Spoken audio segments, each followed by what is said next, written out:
aplicarla. Mira puñeta, esta pendeja. Ya es así. El más grande poder es el de aquel que camina con Dios y con la bendición de él. Del Nazareno que me cuida, papá, yo no hablo mentira. Van a sufrir todos los que se viran. Si no te retiras, te voy a derretir en la cabina. Te llevo secuestro de una tarima. Conoces el clima. Mi música anestesia de morfina. Y el G4 sonando por las cuatro esquinas. Soy la disciplina cuando ataco. La fina soy el caco. Metiéndole bellaco. Vamos a poner las cosas claras. Hay que entrar los pistolazos a todos los doble cara. La cosa es del baja panty. Así que mojate bellaca que el perreo aquí es de gratis. Luces de tu cuerpo da corriente si lo toco. Páralo, no para de venirse si la toco. Ella ve que no nadar en ese toto. Tú tienes la nave y de esa nave soy piloto. Maintear, no pares bellaquear. Al igual que yo sé que te gusta chingar. Ninfomaníaca, enferma sexual. O hacerte un facial en un viaje espacial. Que ese culo no cabe en ese mahón. Toda una mamacita, su cuerpo un bombón. Si yo la pillo, la soto sin perdón. Mami, dime lo que quieres, pa. Discipline Equals Freedom Field Manual by Jocko Willink. This book is dedicated to Mark Lee, Mike Mansour, and Ryan Job from SEAL Team 3 Task Unit Bruiser, who lived and fought and died as warriors. Part 1, Thoughts. The Way of Discipline. People look for the shortcut, the hack. And if you came here looking for that, you won't find it. The shortcut is a lie. The hack doesn't get you there. And if you want to take the easy road, it won't take you to where you want to be. Stronger, smarter, faster, healthier, better. Free. To reach goals and overcome obstacles and be the best version of you possible will not happen by itself. It will not happen cutting corners, taking shortcuts, or looking for the easy way. There is no easy way. There is only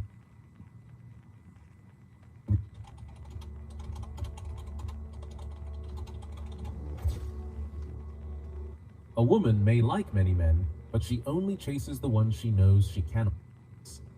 Machiavelli taught that value comes from scarcity, not effort. When you live with purpose, when your time has standards, when your mindset is disciplined, she recognizes a difference instantly. You're no longer just another option. You're the man she measures all others against. And that's when the chase begins. In this video, I'll show you how to become the man a woman fears losing, respects instantly, and chases consistently.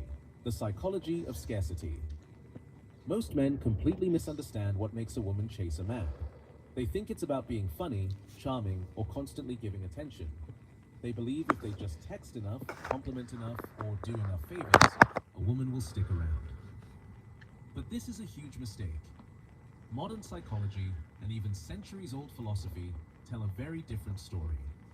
Women, like all humans, are naturally drawn to scarcity, mystery, and perceived value. Think about it like this. Whenever something is too easy to get, it loses its appeal. If you are always available, always eager, always trying too hard, your attention becomes ordinary. She doesn't feel that pull, that spark. Her mind doesn't notice you as someone special, someone different, someone she wants to pursue. That's the truth most men fail to see. Research in social psychology proves this. Studies show that humans desire what they cannot fully have. It's called the principle of scarcity.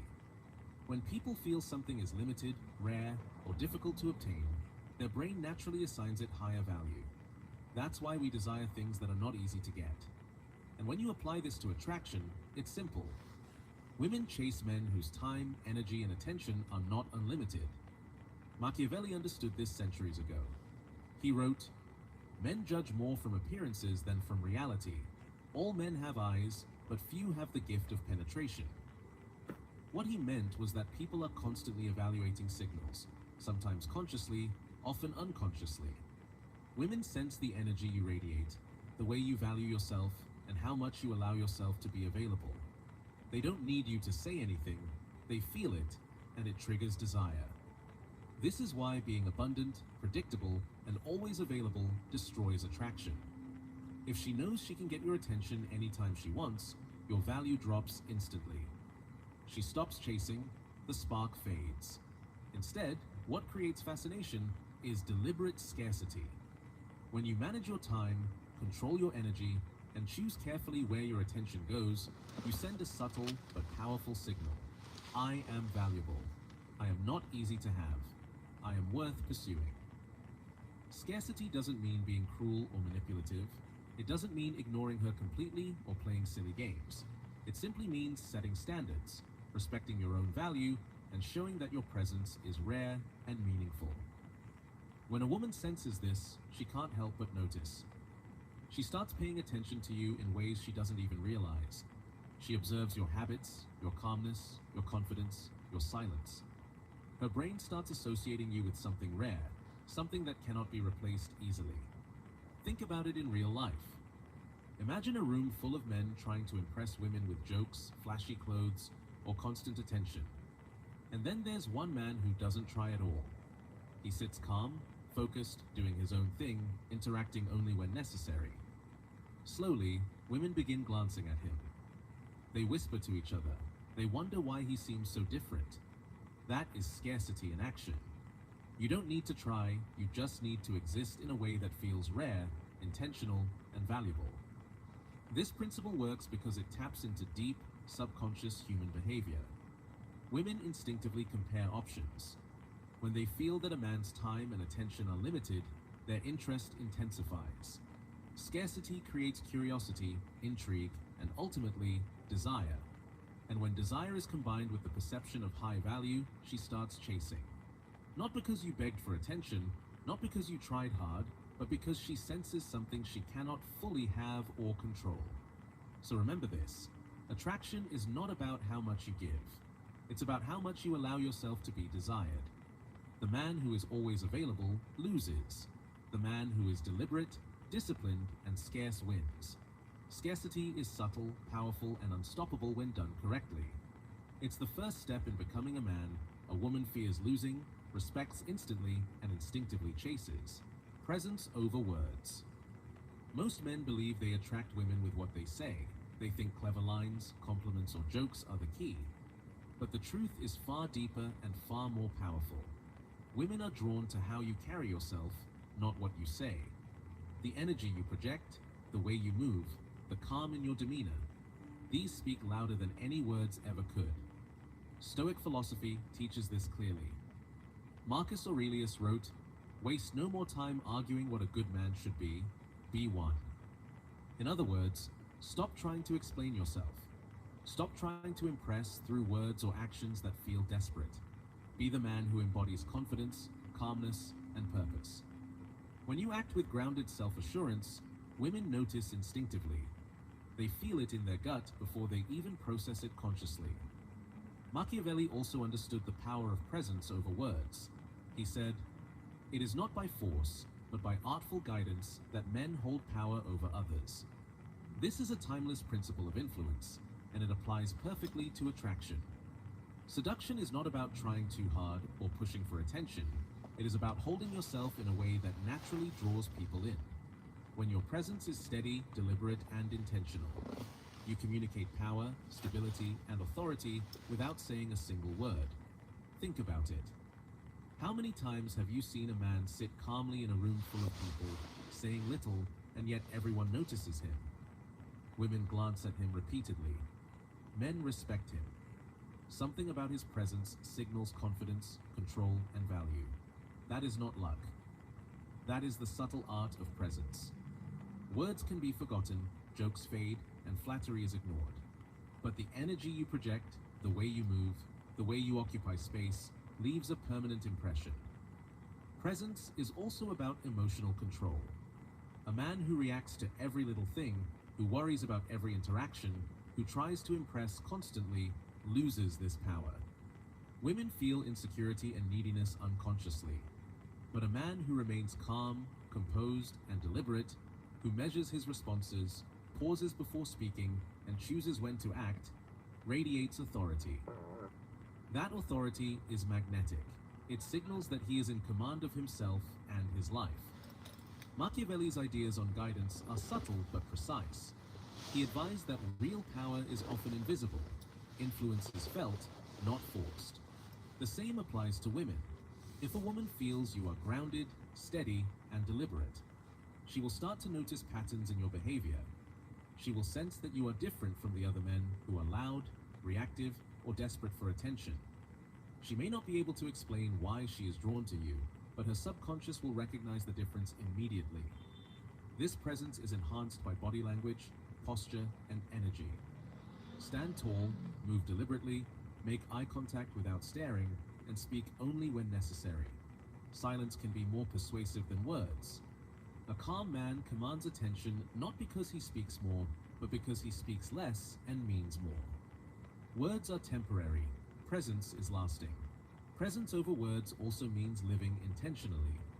A man who has direction, discipline, and a mission communicates value naturally.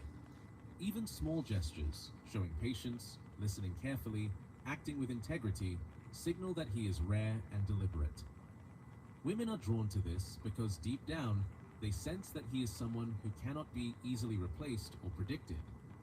In short, words may catch attention for a moment, but presence creates fascination that lasts.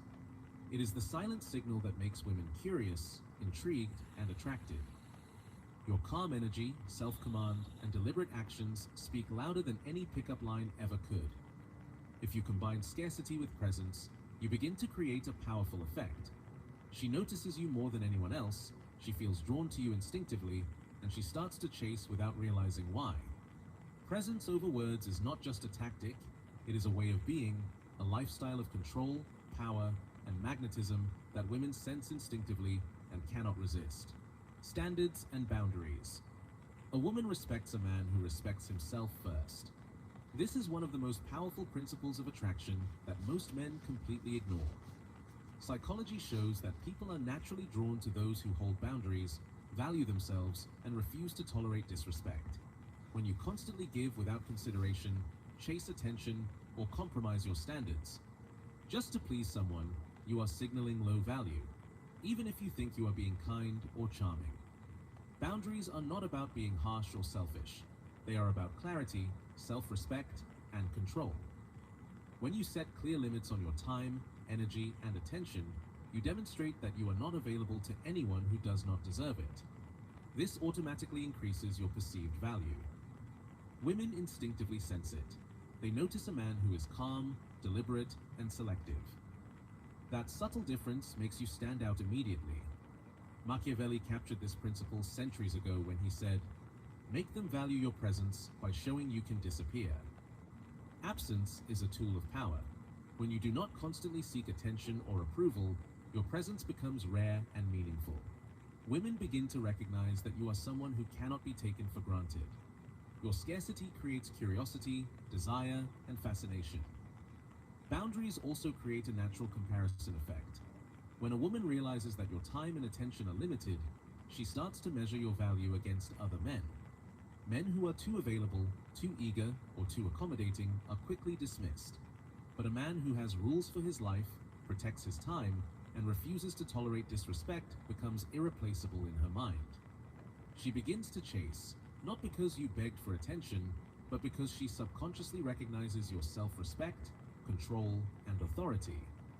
This is why boundaries are one of the most overlooked but effective tools of attraction. They communicate strength, independence, and confidence without saying a word.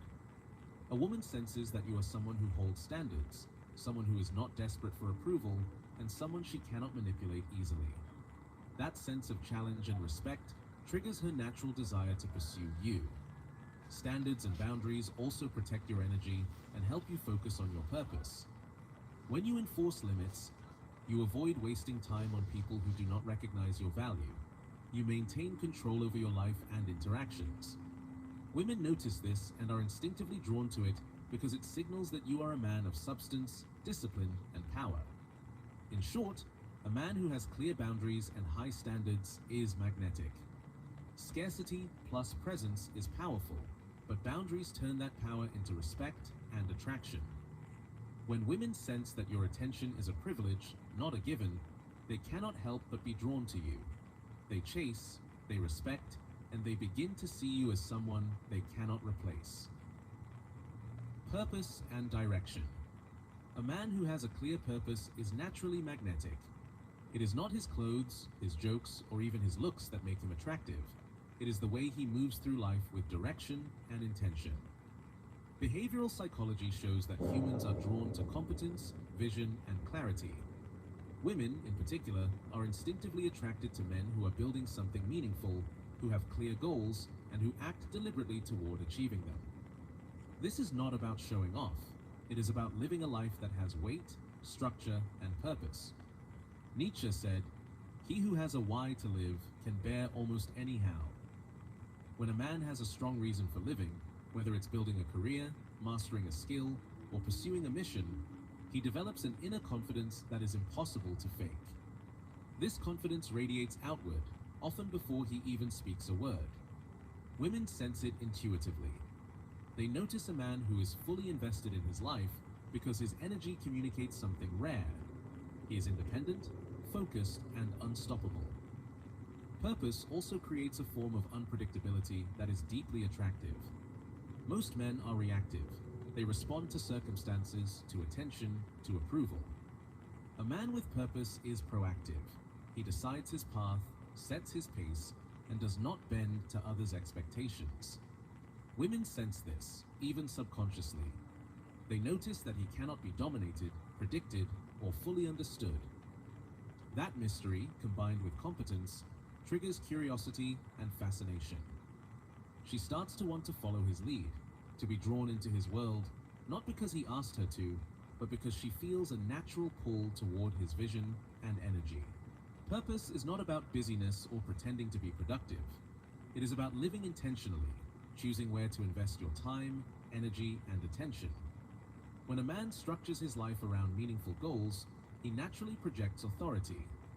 Women notice the calm decisiveness in his movements, the focus in his eyes, and the clarity in his actions.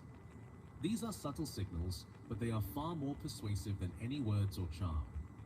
Machiavelli understood this principle long ago. A man who masters his own life, who creates and controls his destiny, becomes magnetic and respected. Influence comes naturally when a man has a clear purpose. Women are drawn to men who are building, creating, and moving forward with intent because they sense stability, strength, and vision. Living with purpose also protects your value. When your life has direction, you do not waste time on trivial pursuits or people who do not match your energy. This scarcity of attention, combined with your visible competence and focus, makes your presence rare and desirable. A woman senses that your life cannot be easily disrupted. She sees that you are a man who cannot be replaced, a man who commands respect and naturally draws pursuit.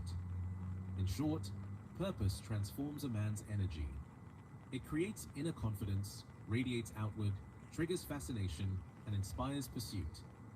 Women are not drawn to aimless men, to men who are reactive or desperate.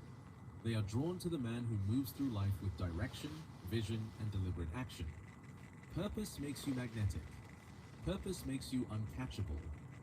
And purpose makes her chase you naturally because she senses a life she cannot predict, a presence she cannot control, and a man she cannot replace. The subtle pull.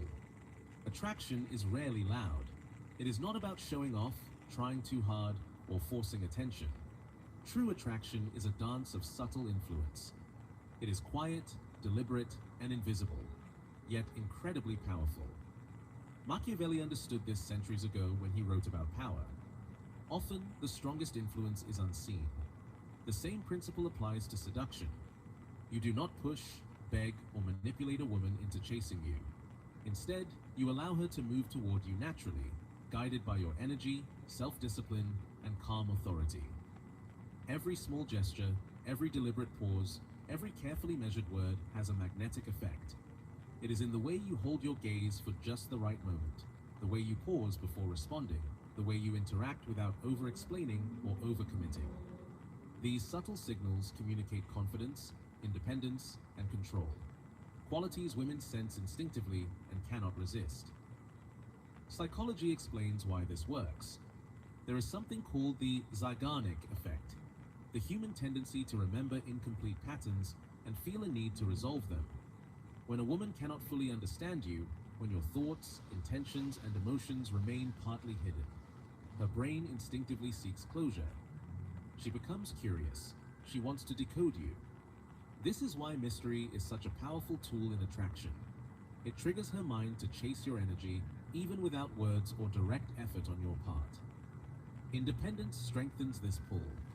A man who does not bend to others' expectations, who does not constantly seek validation, who moves through life with self-discipline, creates fascination. She senses that you cannot be controlled or fully predicted, and that unpredictability triggers desire. Curiosity grows into admiration, admiration grows into attraction, and attraction grows into pursuit. Machiavelli emphasized subtle guidance over force. It is not by force, but by artful guidance that men hold power over others. In seduction, this means you guide interactions invisibly, creating a magnetic pull that feels natural to her. Every word you choose, every look you give, every silence you hold acts like a signal that you are not desperate, not available to anyone, and deeply confident in yourself. She feels it, even if she cannot explain why. The subtle pull is also about timing. Never overwhelm her with constant attention. Allow pauses and spaces between interactions. Your absence or measured engagement makes her mind fill in the gaps. She will wonder what you are thinking, what you are doing, and why you seem so calm and in control. Her curiosity is like a flame. You fan it without ever touching it directly. Energy matters more than words. Your calm, controlled energy communicates power. Your independence communicates value. Your small gestures communicate deliberate presence. Women are unconsciously drawn to these signals because they sense a life that cannot be predicted, controlled, or easily understood. That is the essence of the subtle pull. You do not chase her, yet she begins to chase you. You do not convince her, yet she becomes fascinated. In practice, this means mastering yourself first. Control your emotions. Stay grounded in social interactions. Speak deliberately, move with intention, and leave space for curiosity to grow. Every glance, every pause, every word becomes a tool in the invisible dance of attraction.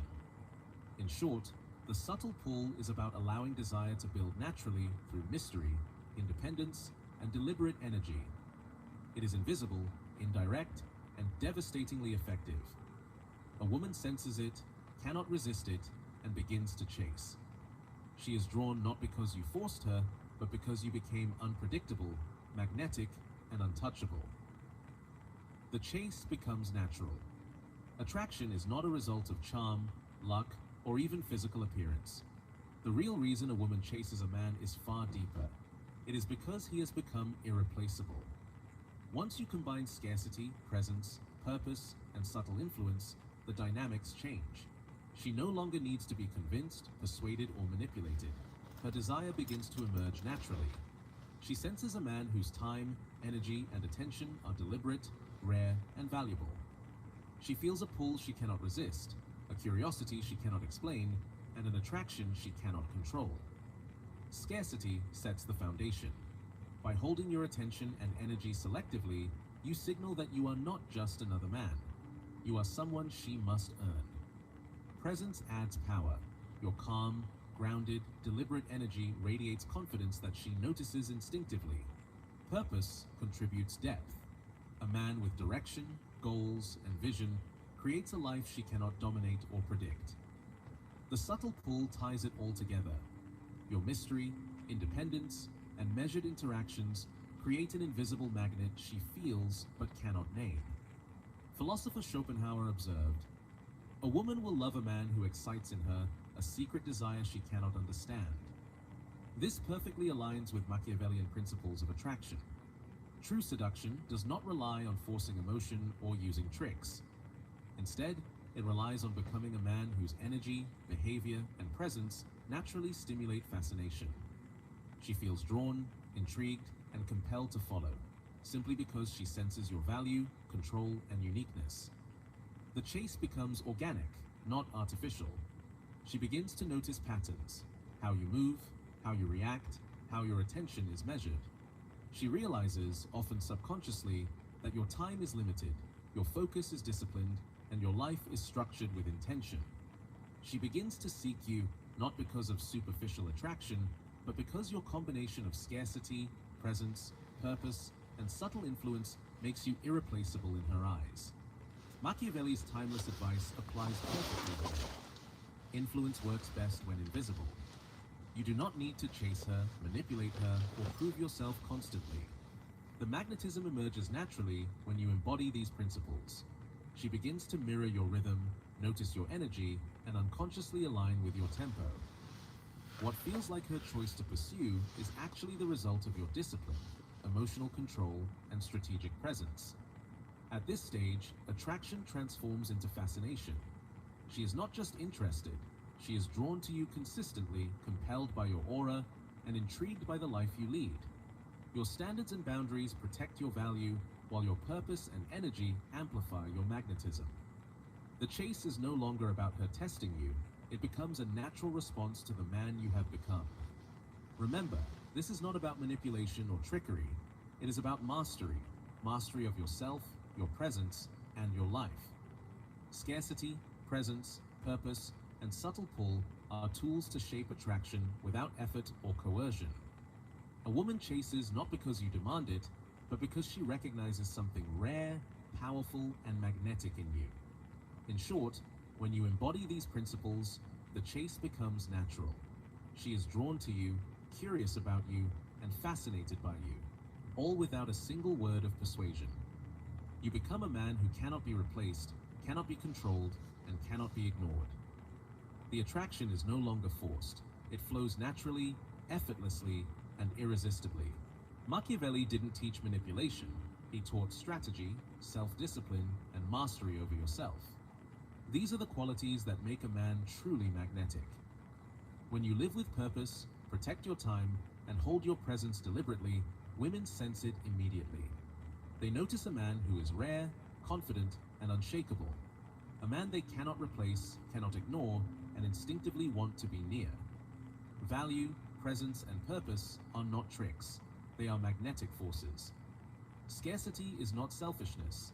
It is a signal of authority. Boundaries are not rigidity. They are a demonstration of self-respect and power. When these principles combine, they create an invisible pull that draws women in naturally. She feels curious, fascinated, and compelled to chase without you saying a word. This isn't about games or pretending to be someone you're not. It's about becoming the man who truly earns respect and desire.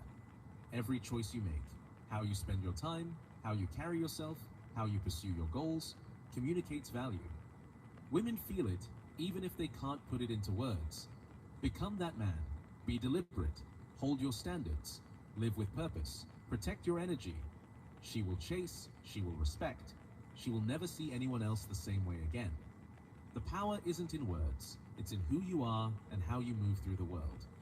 If this video helped you, like to lock in the strategy, subscribe to learn more psychological secrets, and share it with someone who needs this truth. Comment below and share your story. Tell me if you've noticed women chasing men who hold their value. Your experiences matter, and the most insightful stories may inspire the next video. Women do not choose the best man. They choose the one who performs power the best. And that's why, over and over again, the throne is occupied by the idiot in costume, not the philosopher in exile. You've seen it. You've felt it. The man with vacant thoughts, a loud mouth, and no inner world, walks into a room and pulls gravity toward him. He moves like a king, not because he is one, but because he doesn't know he isn't. Meanwhile, the intelligent man, measured, thoughtful, complex, is invisible, not because he lacks value, but because he doesn't display it in the right theater. And no one understood this paradox better than Michel Foucault. In his seminal work, Discipline and Punish, Foucault wrote, "Visibility is a trap, but the stupid man doesn't fear visibility. He craves it. He lives in it. He thrives in the spotlight, not because he deserves it, but because he doesn't question the morality of being seen. He performs power unironically. He does not analyze the stage, he owns it." Foucault didn't see power as a thing you possess. He saw it as something you circulate, something you perform and reproduce. He wrote, "Power is not an institution and not a structure, neither is it a certain strength we are endowed with. It is the name that one attributes to a complex strategical situation in a particular society. So when a stupid man walks up to a high-value woman and says something bold, loud, or even ridiculous, he is not being irrational. He is executing a strategy of power, even if unknowingly, and in that moment he wins, not because he's smarter, but because he acts as though he is. Meanwhile, the intelligent man becomes a prisoner of the very consciousness that makes him intelligent. He monitors himself, questions himself, castrates himself. Foucault warns us that modern systems create what he calls docile bodies, beings who internalize surveillance, who self-regulate, who hesitate. A relation of surveillance is inscribed at the heart of the practice of teaching, not as an additional or adjacent part, but as a mechanism that is inherent to it: discipline and punish. What does this mean for you? It means you were taught to second-guess yourself, to calculate before you speak, to rehearse before you act. And so, while you're still scripting the right sentence, the fool is already laughing in her ear. In this theatre of life, power belongs to the bold, not the brilliant. The stupid man is free, not because he is brave, but because he is blind to the cages that surround you. You see the walls. He walks through them. He is unbothered, unapologetic, unburdened by reflection. And that, according to Foucault, is the most dangerous form of freedom. Freedom of conscience entails more dangers than authority and despotism. The history of madness. Because the man who does not reflect dominates. He is not distracted by inner doubt. And women, despite what they say, are drawn to undistracted power. The intelligent man collapses under the weight of his inner contradictions. The stupid man, he has none. And in the world of perception and dominance, that makes him terrifyingly effective. Let's tear down the illusion you've lived in your whole life. That being a good man will get you a good woman. That being reflective, emotionally aware, and intellectually sound will somehow magnetize you to quality. It won't. Because in Foucault's reality, you are not rewarded for inner virtue. You are rewarded for your utility in systems of power. And most of the time, the stupid man serves those systems better. Not because of competence, but because of compliance with the game. Women don't fall for the fool because they want fools. They fall for the fool because the fool moves through social structures with ease. He plays the role, he talks the talk, he doesn't resist the performance. And in a world governed by optics, performance is power. Foucault tells us, we are in the society of the teacher-judge, the doctor-judge, the educator-judge, the social worker-judge. It is on them that the universal reign of the normative is based. Discipline and punish. In this society, norms are everything. The stupid man doesn't question them, he masters them. He doesn't ask if Instagram validation is fake, he dives in. He doesn't ask if flexing wealth is shallow, he flashes it. He doesn't wonder whether small talk is meaningless, he owns the room with it.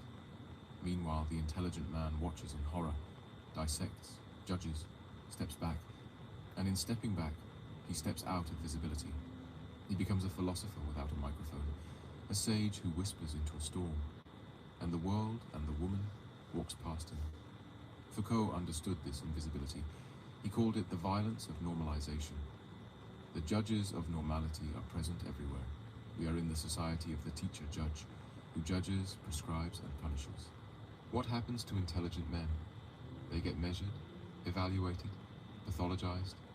They start to feel wrong for being unsure, guilty for hesitating, out of sync for not performing masculinity in the language of aggression. And here is the paradox.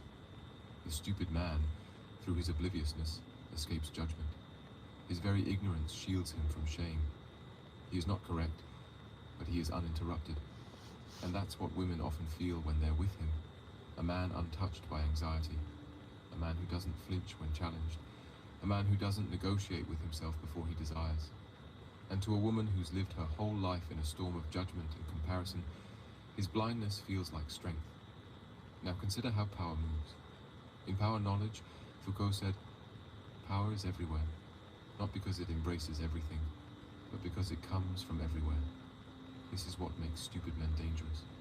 Their power is not centralized. It leaks through everything, through laughter, through audacity, through volume, through simplicity, through comfort in their own ignorance. And what woman doesn't want to stand beside power that feels like it doesn't need to prove anything? You, the intelligent man, keep trying to earn her. He simply claims her. You present your resume. He presents a smirk. You worry about consent, depth, long-term compatibility.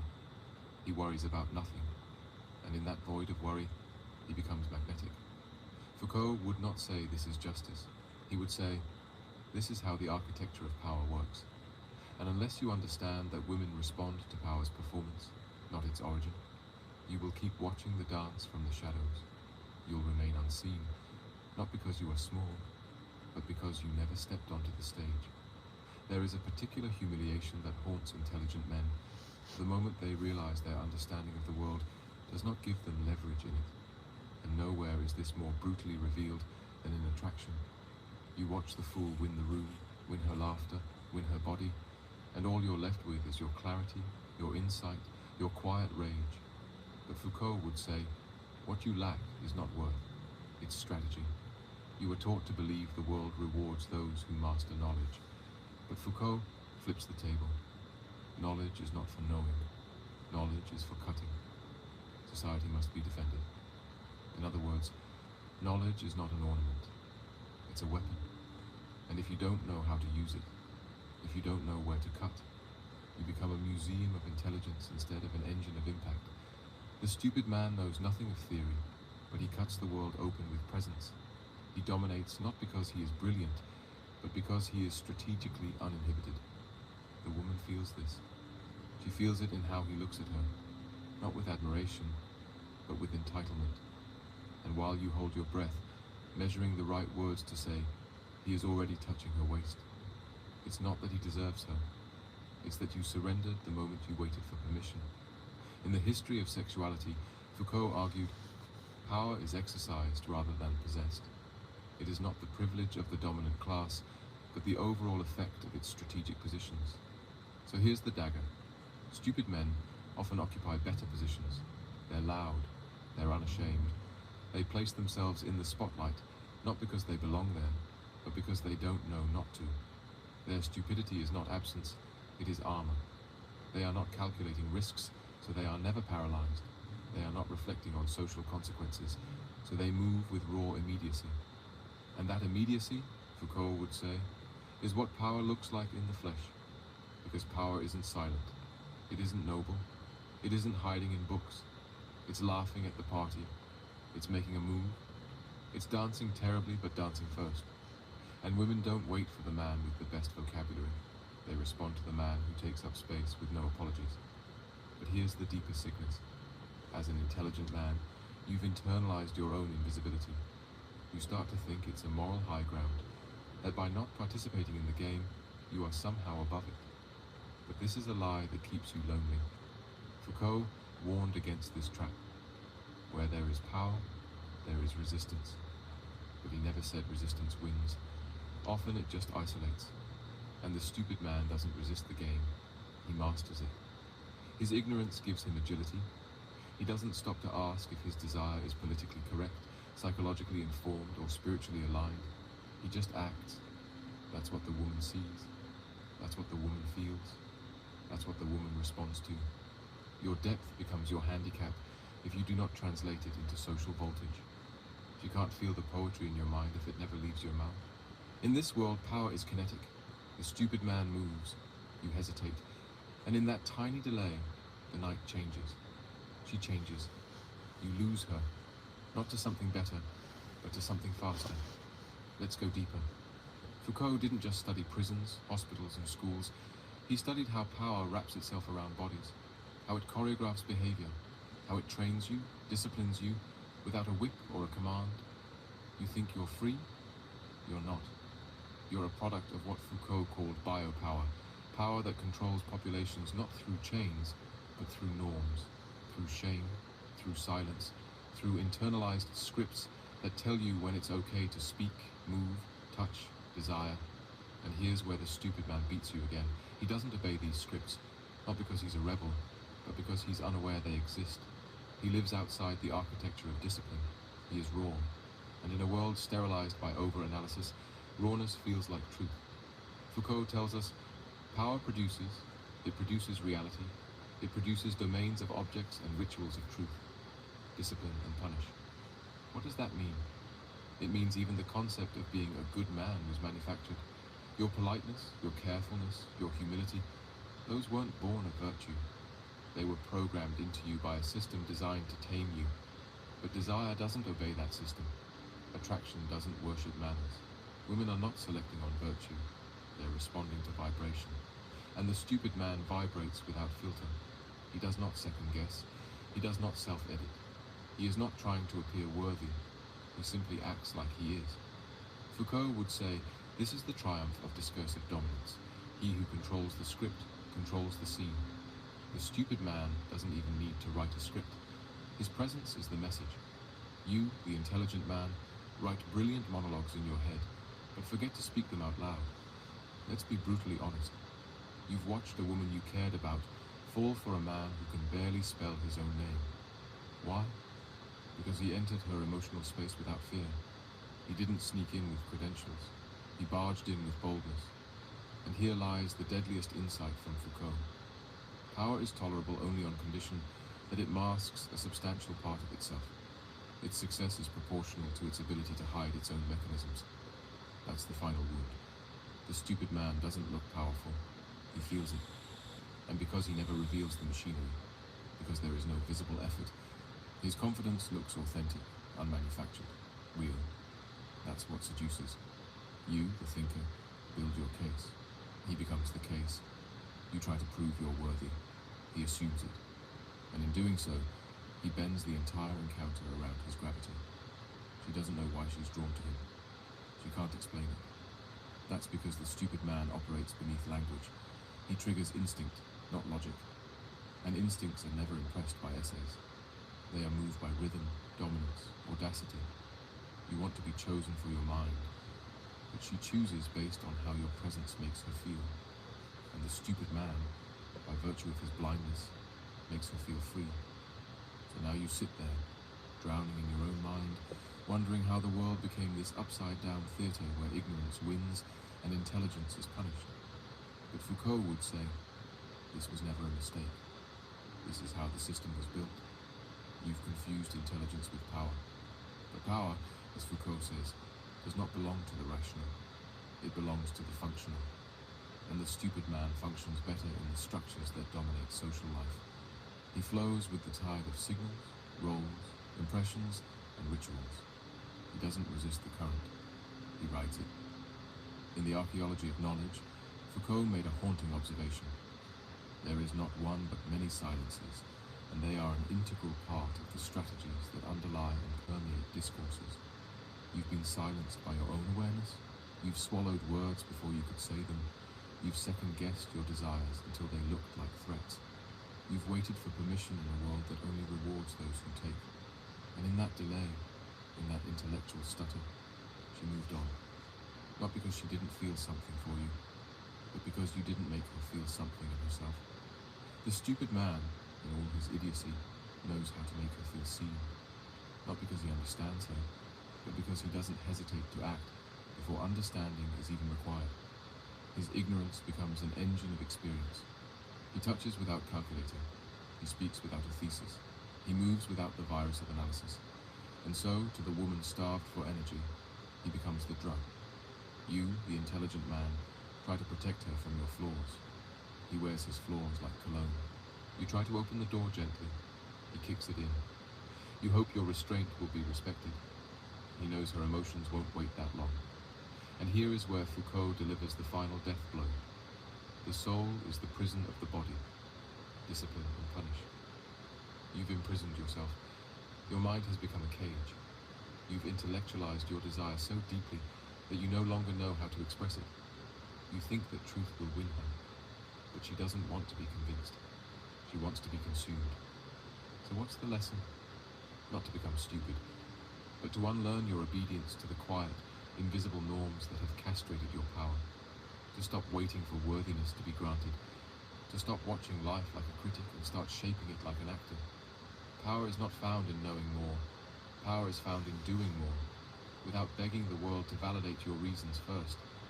If you want to win in love, or at least stop losing to the fool, you must become fluent in the language of immediacy, of boldness, of unapologetic self-claiming.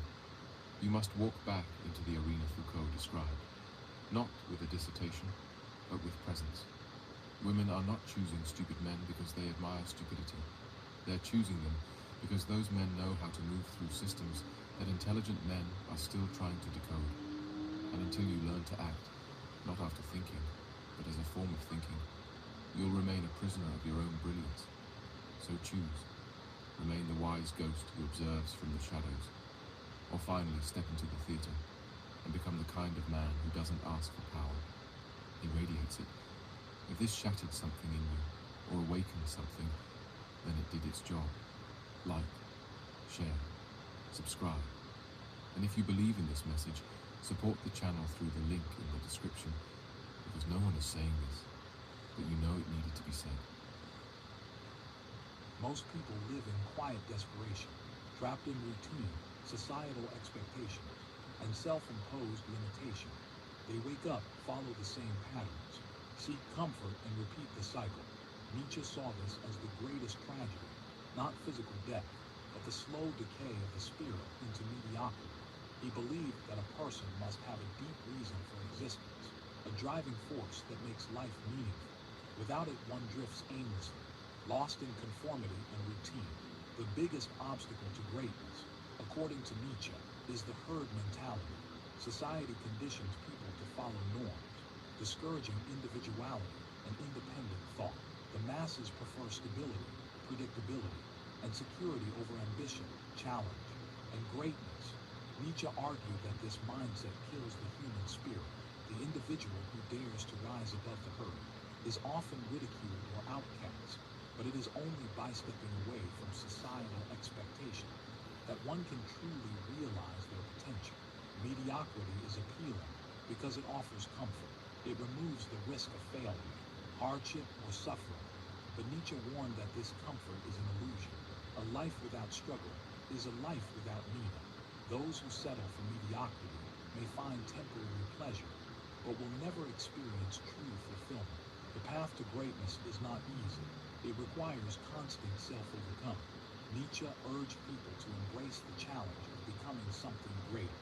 To break free from limiting the essence of Nietzsche's philosophy lies in the concept of the will to power, the inner force that drives individuals to transcend mediocrity and achieve greatness. Unlike traditional philosophical ideas that seek a universal moral code, Nietzsche argued that life itself is a struggle for power, not in the sense of domination over others, but as a continuous process of self-overcoming. He believed that every individual has an innate potential to rise above limitations, but most people suppress this urge due to fear, societal conditioning, and the comfort of stagnation. The will to power is the energy that fuels ambition, creativity, and self-transformation. It is the force that compels individuals to break free from conformity and carve their own path. Without it, a person drifts aimlessly, becoming another faceless member of the herd, resigned to an average existence, beliefs, and to strive toward their highest potential. He introduced the concept of the eternal recurrence, asking if one would be willing to live the same life over and over again. This forces a deep reflection. Are you living a life worth repeating for eternity? If the answer is no, then you are settling for less than you are capable of. To escape mediocrity, Nietzsche believed that one must reject comfort as the highest goal, and instead embrace struggle and self-mastery. True growth happens through hardship, through testing oneself against challenges, and constantly evolving. The first step is to question everything society has conditioned you to accept as normal. Why follow the path laid out for you? Why accept the limitations imposed on you? The journey toward greatness requires breaking free from the herd, seeking discomfort, and pushing beyond boundaries. It is not an easy path, but it is the only way to live a truly fulfilled life. You have one life. Will you waste it in mediocrity, or will you rise and create something extraordinary? Nietzsche criticized traditional morality for promoting weakness. He saw conventional values, such as humility, obedience, and self-sacrifice, as tools used by the weak to restrain the strong. Instead of submitting to imposed ideas, he encouraged individuals to create their own values based on personal strength and self-determination. The will to power is about forging one's own destiny, refusing to be confined by external expectation. However, embracing this philosophy requires courage. It demands that a person accept struggle as a necessary component of growth. Nietzsche did not believe in comfort as a path to fulfillment. Rather, he saw hardship as the ultimate test of one's spirit. Those who embrace adversity, rather than shy away from it, cultivate resilience and emerge stronger. At the core of Nietzsche's thinking is the idea that power is not about controlling others, but about mastering oneself. The greatest battle is always internal, the fight against doubt, laziness, and fear. Many people dream of success, but lack the will to endure the challenges required to achieve it. The will to power is the force that separates the ordinary from the extraordinary. Those who harness it become creators, innovators, and leaders, while those who suppress it remain trapped in mediocrity. Nietzsche saw this drive in great historical figures, artists and thinkers who refused to accept limitation.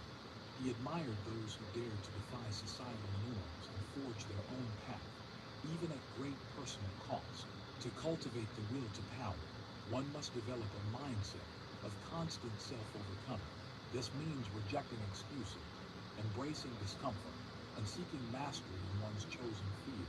It means being willing to face failure, knowing that setbacks are stepping stones towards strength. Nietzsche warned against complacency, urging individuals to remain in a state of transformation. The moment one becomes too comfortable, growth ceases.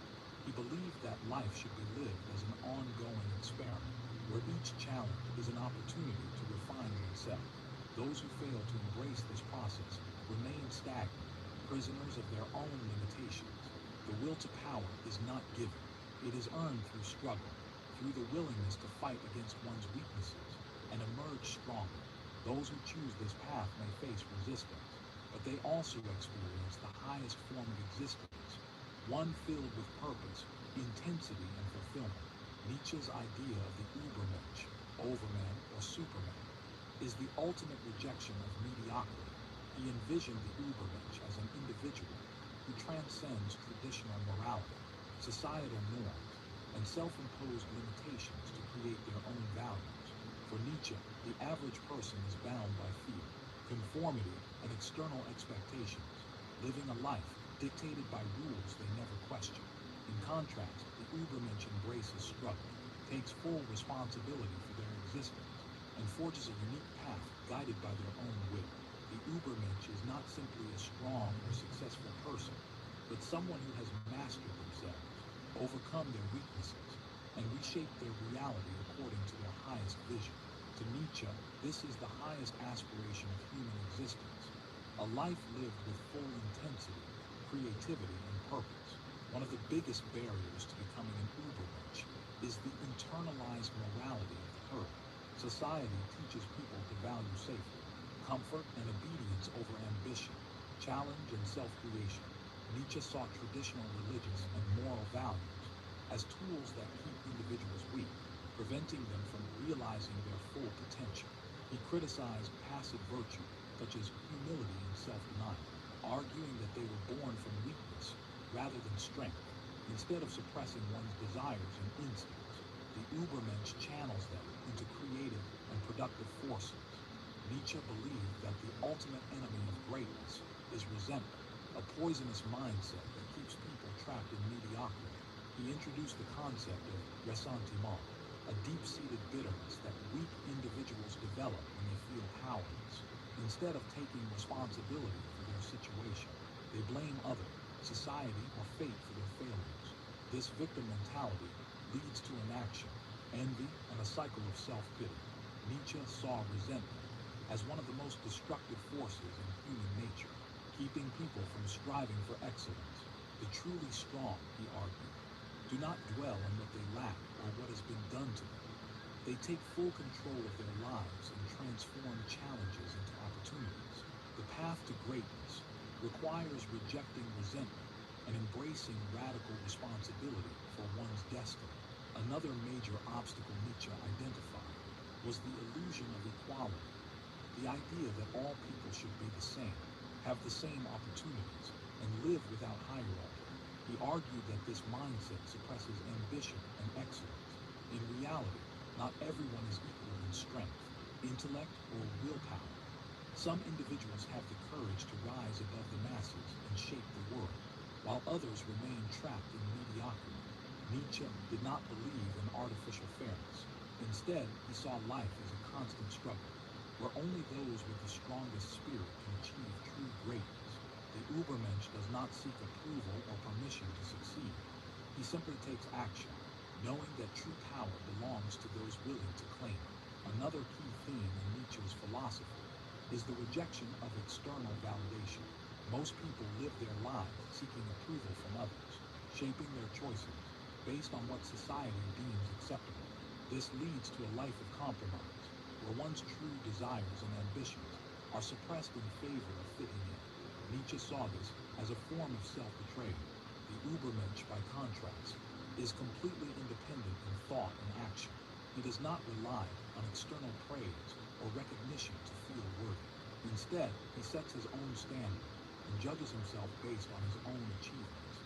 This level of self-mastery allows one to break free from the opinions of others and live with true authenticity. Nietzsche also believed in the importance of continuous self-transformation. Most people settle into fixed identities, clinging to familiar routines and beliefs because they fear change. But Nietzsche argued that life is a constant process of becoming. The moment one stops evolving, they begin to decay. To live fully, one must embrace change, constantly seeking new challenges, learning new skills, and pushing beyond old limits. The Übermensch does not remain stagnant. He is always in motion, always growing, always striving towards something greater. This requires a mindset of relentless self-improvement and the courage to destroy old versions of oneself to make way for something stronger. At the heart of Nietzsche's philosophy is the idea that life should be lived as a great personal experiment. There is no single path to greatness. Each individual must forge their own way through trial and error. Mistakes are not failures but lessons. Challenges are not obstacles but necessary tests. Instead of fearing the unknown, the Übermensch embraces it, knowing that the greatest rewards lie beyond the comfort zone. Those who refuse to take risks remain trapped in mediocrity, but those who dare to challenge themselves experience the true depth and power of life. To reject mediocrity, one must cultivate the mindset of a warrior, not a victim. This means taking full responsibility for every aspect of one's life, actions, thoughts, and outcomes. It means abandoning excuses, eliminating self-doubt, and replacing weakness with discipline and determination.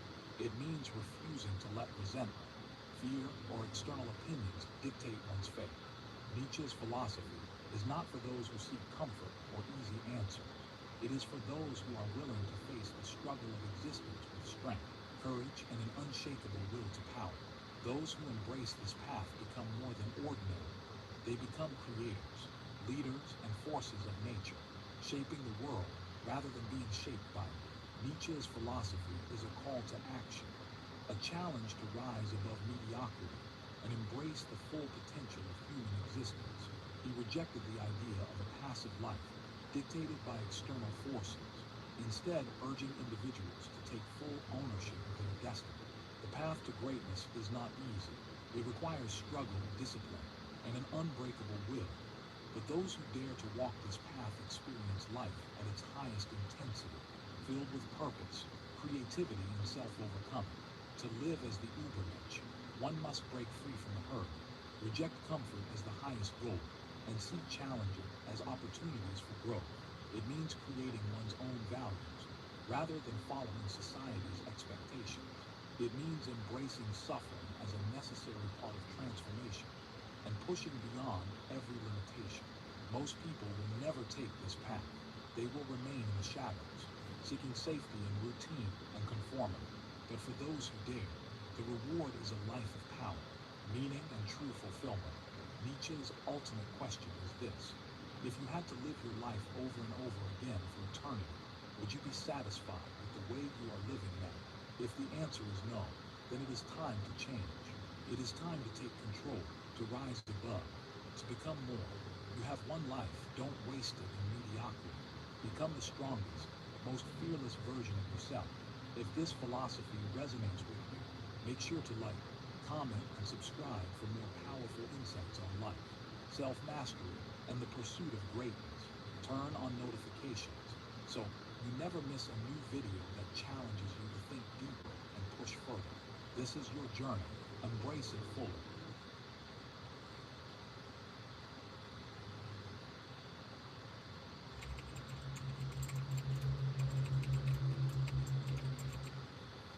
There's a kind of pain that doesn't bleed, it doesn't scream, it doesn't leave a visible scar, but it kills something sacred inside you.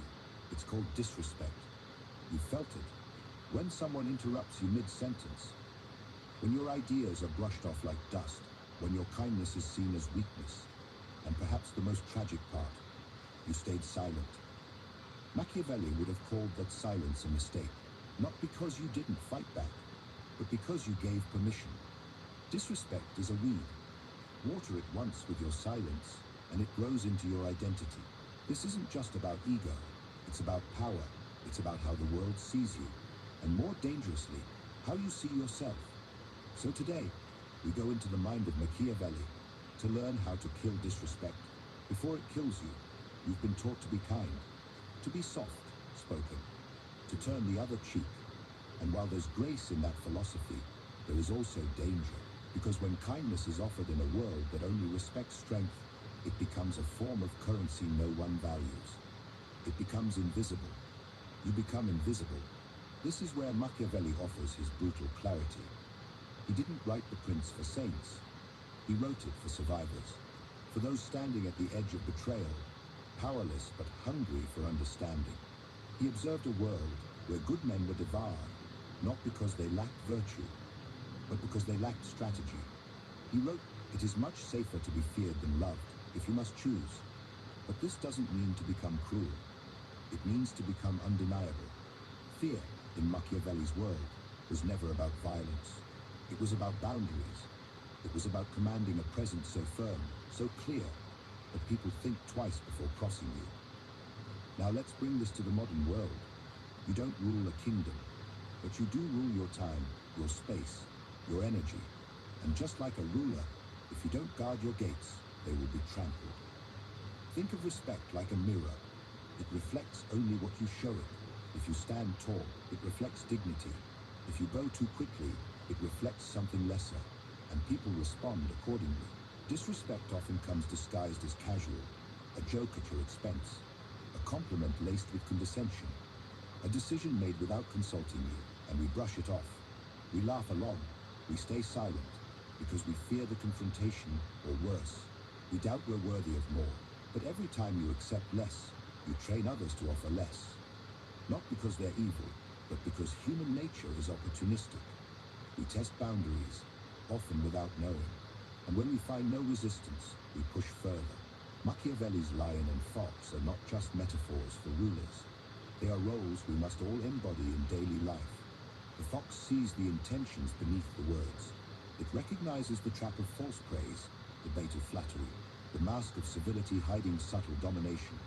The lion responds not with noise, but with presence. It doesn't roar at every threat. It stands, and that alone is enough. In practical terms, this means mastering the art of non-reaction. Not every insult requires a war, but every insult requires awareness. You may not call it out, but you adjust. You limit access. You stop sharing pieces of yourself with those who treat them carelessly. You don't beg for respect. You remove yourself until it becomes the only option. Power, in its purest form, is quiet. It is the calm that unnerves, the stillness that commands attention. When you know who you are, when you refuse to be disrespected, your silence becomes a language.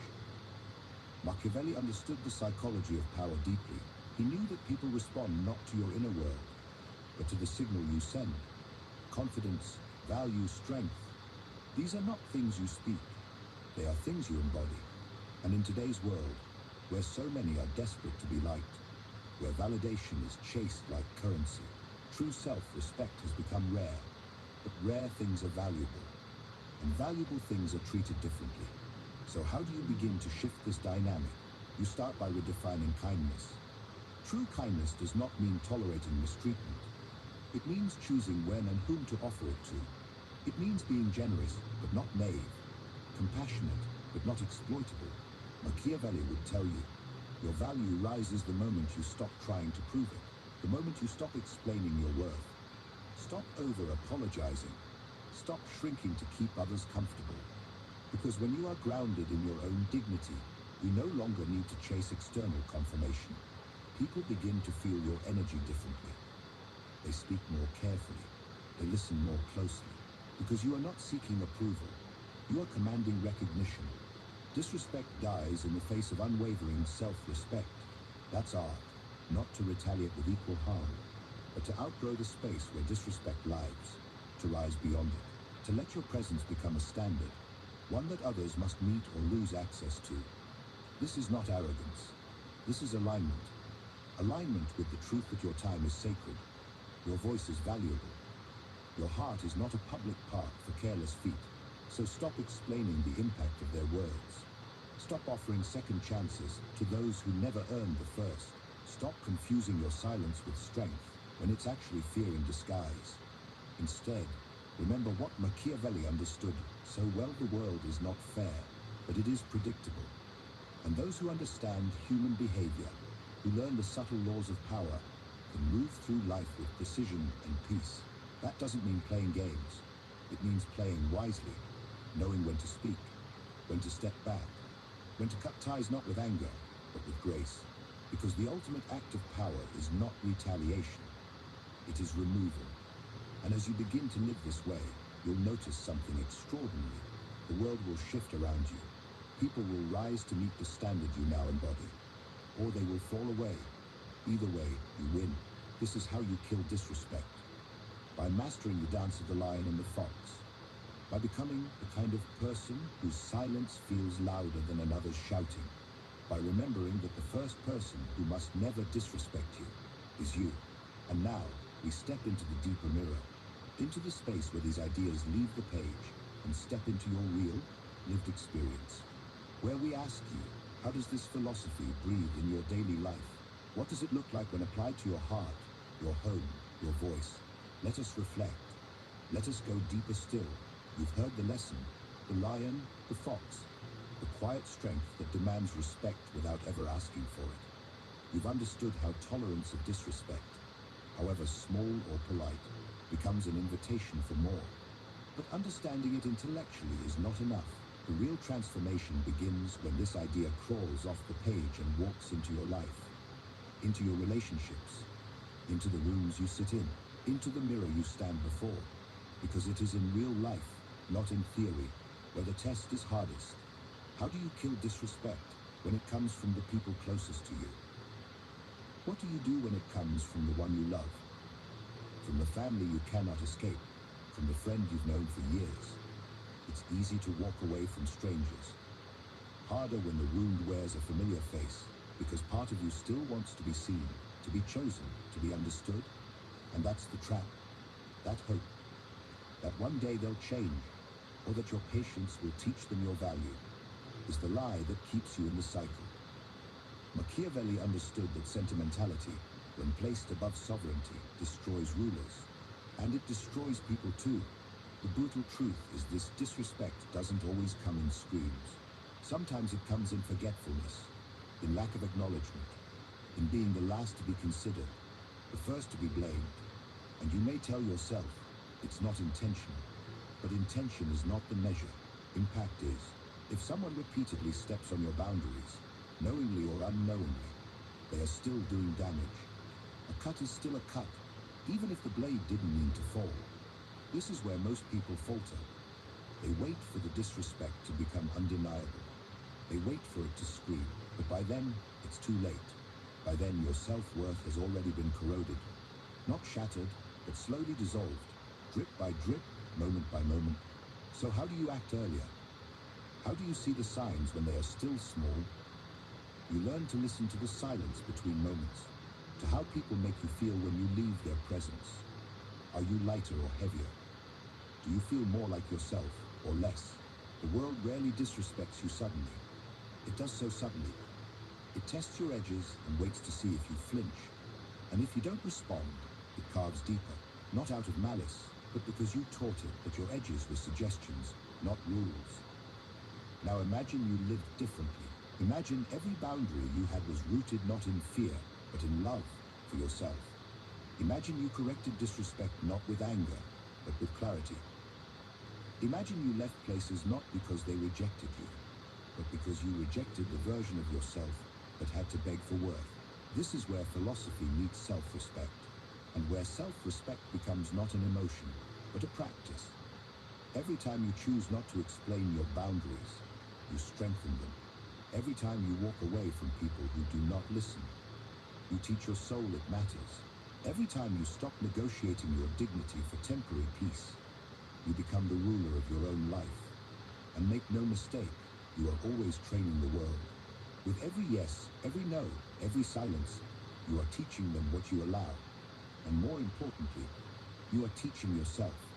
Machiavelli understood this as well as any psychologist ever could. He knew that the mind justifies what the heart tolerates. That people stay in places where they are slowly destroyed because they've built narratives around it. They say, this is love, this is family, this is loyalty. But is loyalty still a virtue when it costs you your self-respect? When your identity must shrink to stay inside a room, you must ask yourself, is the room sacred? Or is it a prison dressed in nostalgia? The lion does not dwell in cages, and the fox does not return to snares. This is what it means to reflect, to truly look at your life and ask, where am I tolerating what should have ended long ago? Who am I allowing to speak to me in tones I would never accept from a stranger? And why? Often, the answer is rooted in our deepest fear, not of confrontation, but of abandonment. We fear that if we speak up, they will leave. That if we assert ourselves, we will be alone. But the truth is far more liberating. The people who disappear when you begin to respect yourself are the very ones who benefited from your disrespect. And their absence is not a loss. It is a clearing. The clearing where real respect can grow, where new people can arrive, ones who don't flinch when you are firm, who doesn't punish you for having a spine, who doesn't confuse your boundaries for rejection. These people exist, but they only find you when you become someone who no longer hides in people pleasing. When you become someone who would rather be alone than surrounded by those who diminish you. This is the greatest form of strength. Not loud, not aggressive, but the kind of stillness that cannot be shaken. A self-respect that is not performance, but essence. And in this way, Machiavelli's wisdom becomes something personal. Not just about states and rulers, but about the state of your inner kingdom. Are you ruling with intention? Or are you letting others make laws in your territory? Are you defending your crown? Or letting it fall to the ground each time someone disapproves? These are not abstract questions.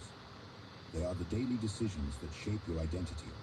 Each time you let someone speak over you, each time you minimize your feelings to avoid discomfort, each time you smile through disrespect, you are giving away a brick from the foundation of your castle. But the beautiful truth is you can rebuild. Any moment, any day, you can decide now, here in this breath, that disrespect has no home in your life, not because you're better than others, but because you've remembered your own value. You can be kind and clear. You can be loving and firm. You can be soft without being walked on, and powerful without being cruel. This is the paradox of true strength, and the world respects it more than you know, because people may not always like you when you change, but they will feel it, they will adjust, or they will vanish, and both outcomes are victories. So, take a moment now and let it settle in. You do not have to tolerate anything that makes your soul shrink. You are not here to be understood by everyone. You are here to honor your dignity, even if no one claps for it. Disrespect ends where self-reverence begins, and this reference is not taught by the world, it is claimed, one brave choice at a time. Now we arrive at the final breath of this journey, the closing thought. The final mirror held up not to others, but to yourself.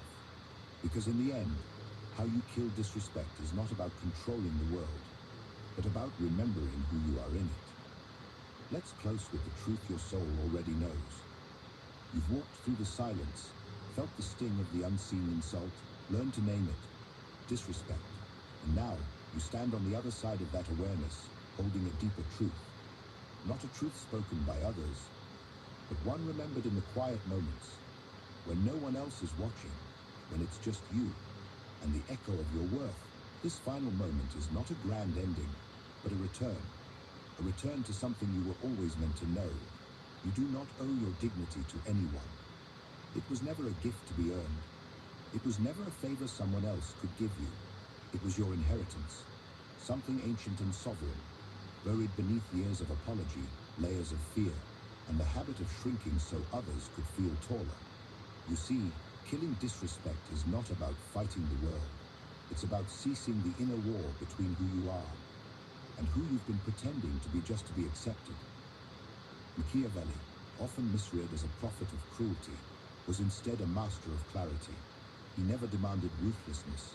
He demanded respect that does not beg. He asked you to understand this. If you do not command respect, you will be ruled by those who do. And it begins with small moments. Moments that look ordinary on the surface, but decide the course of your life. Moments when you choose to remain silent, because your voice trembled. Moments when you laughed with them, even though you were the punchline.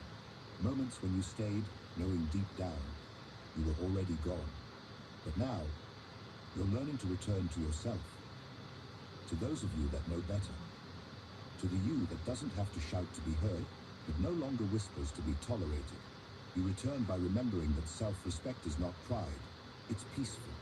Not arrogance, but alignment. It is choosing not to chase people, places, or titles that require you to abandon your value just to feel seen. The killing of disrespect begins and ends with it. It dies the moment you decide, I will no longer confuse tolerance with virtue. I will no longer trade silence for survival. I will no longer wear humility like a leash. There is a kind of love the world fears, and it's not the loud, dramatic kind. It's the quiet, unwavering love you give to yourself when you walk away from what hurts, without bitterness, without drama, without needing anyone to understand. Because the truth is, you don't need them to understand. You only need to understand yourself. The world can misunderstand you. They can label your standards as ego, your solitude as arrogance, your boundaries as rejection. Let them talk. Let them guess. Let them tell stories about your distance. Because none of it matters when you know the truth. You are not cruel. You are clear. This clarity is your revolution. This is how you protect the kingdom of your soul. Machiavelli said that a ruler must learn how not to be good when goodness becomes the source of their destruction. In other words, there are moments in life when your survival demands defiance, when your peace demands detachment, when your dignity demands the courage to stop being liked and start being respected. And respect, real respect, does not come from perfection. It comes from presence, from walking into a room like you belong, without seeking approval, from looking someone in the eyes and saying no, without guilt, from letting people leave and refusing to chase those who only valued you when you were convenient. That is how you kill disrespect, not by cutting others down, but by building yourself up, by becoming the kind of person who chooses themselves over and over again without apology. Not because you think you're better than anyone, but because you finally understand no one else gets to decide what you're worth. Not your past, not their opinions, not their silence. This is your crown. You don't have to wear it for them to see it. You wear it because it was always yours. The world will adjust, or it will leave. But either way, you'll stay standing, whole, unshaken, still, and maybe, in time, you'll find others like you. People who speak with depth, who move with integrity, who love without possession, and respect without condition. Because once you raise your standards, your life begins to filter itself. The noise fades. The real remains. So let this be your quiet rebellion. Not with fists, not with fire, but with presence. Calm, unmoved, undeniable. Let your life say what your lips no longer need to. I will not tolerate what wounds me. Let your boundaries be the proof that you have returned to yourself. Let your silence be sacred, not submissive. Let your detachment be love in its highest form. Love for the self you are no longer willing to betray. And when you feel the old habits rise, the urge to explain, to please, to shrink, remember this: there is no honor in staying small for people who never saw your full size to begin with. This is your turning point, not a moment of rage, a moment of remembering. You are not here to be palatable. You are here to be powerful, not in the Machiavellian sense of domination, but in the truest sense of self-possession. Power not over others, but over your own time, mind, and soul. Because when you own yourself, no one can offer you a price, and no one can disrespect what refuses to be diminished. So walk forward now, not louder, but deeper. With each step, release the need to be understood. Replace it with the need to be authentic. Choose the silence that builds you, the solitude that heals you, the dignity that protects you. This is how you kill disrespect. Not once, not loudly, but daily, gently, with every boundary you draw, every truth you speak, every part of yourself you finally stop abandoning. This is not the end. It is the beginning of a life that no longer settles. Let them wonder why you changed. Let them feel the absence of your old self. Let them sit with what they lost when you found your voice. And may you never forget again. You were never meant to be tolerated. You were meant to be respected. There's a quiet tragedy that men almost never speak about. It isn't divorce papers. It isn't an affair. It isn't shouting matches in the living room. It begins in something much smaller. A look, a sigh, that faint curl of her lip when you make a joke she once laughed at, but now she dismisses with contempt. That's when you feel it, the shift. You can't explain it to your friends, you can't prove it in court, but you know it in your bones. The woman sitting across from you isn't the woman you married. Something has hardened in her, and you're left with the chilling suspicion that the person who vowed to build a family with you is now the very person who might tear it apart. Otto Weininger, the Austrian philosopher who lived fast and wrote dangerously, once said, "Woman has no existence except in man's love." That line isn't flattery, it's a diagnosis. Because when that love no longer gives her the intoxication of youth, she begins to seek it elsewhere. And brother, if you're not prepared, you and your family become collateral damage in her battle against time. Now most men never see it coming. They believe age will mellow her, that 40 will bring gratitude, stability, even wisdom. They think she'll cling to the family like a sacred anchor. But psychology laughs at such illusions. Because what actually happens, more often than not, is panic. A woman at 40 suddenly wakes up to the reality that her beauty is not currency anymore, that the validation she could once summon effortlessly now comes with less frequency, less fire. And instead of turning inward, instead of embracing maturity, many will rage against the dying of the light. They will demand more from you, not less. They will grow restless, resentful, hungry for proof that they are still desirable. Nietzsche warned, "Everything about woman is a riddle, and everything about woman has one solution. It is called pregnancy." But what happens when pregnancy is behind her, when biology no longer defines her? The riddle turns darker. The solution becomes rebellion. This is where families unravel. You, the man who built the house, who raised the children, who sacrificed for decades, suddenly become the symbol of everything she resents. You are not her partner now. You are her prison warden. You represent stability, which she translates as boredom. You represent loyalty, which she twists into stagnation. You represent the sacrifices she made, which she now rebrands as chains she must escape. And she will do this with the conviction of someone who truly believes her unhappiness is your fault. It is a breathtaking act of psychological projection, and men fall for it every single time.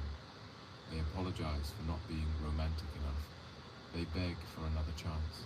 They sign up for dance classes they don't want, dye their hair, buy motorcycles, humiliate themselves chasing a woman who has already mentally left the marriage. And all it does is confirm what she suspected, that you are weak enough to be bent, reshaped, and ultimately discarded. But here's the bitter truth Otto Weininger put forward. Woman lives entirely in the present. She does not calculate the future. She does not honor the past. That is why her desperation at 40 is so dangerous, because she cannot be reasoned with by reminding her of the 20 years you've spent together, nor can she be calmed by promising her the next 20 will be secure.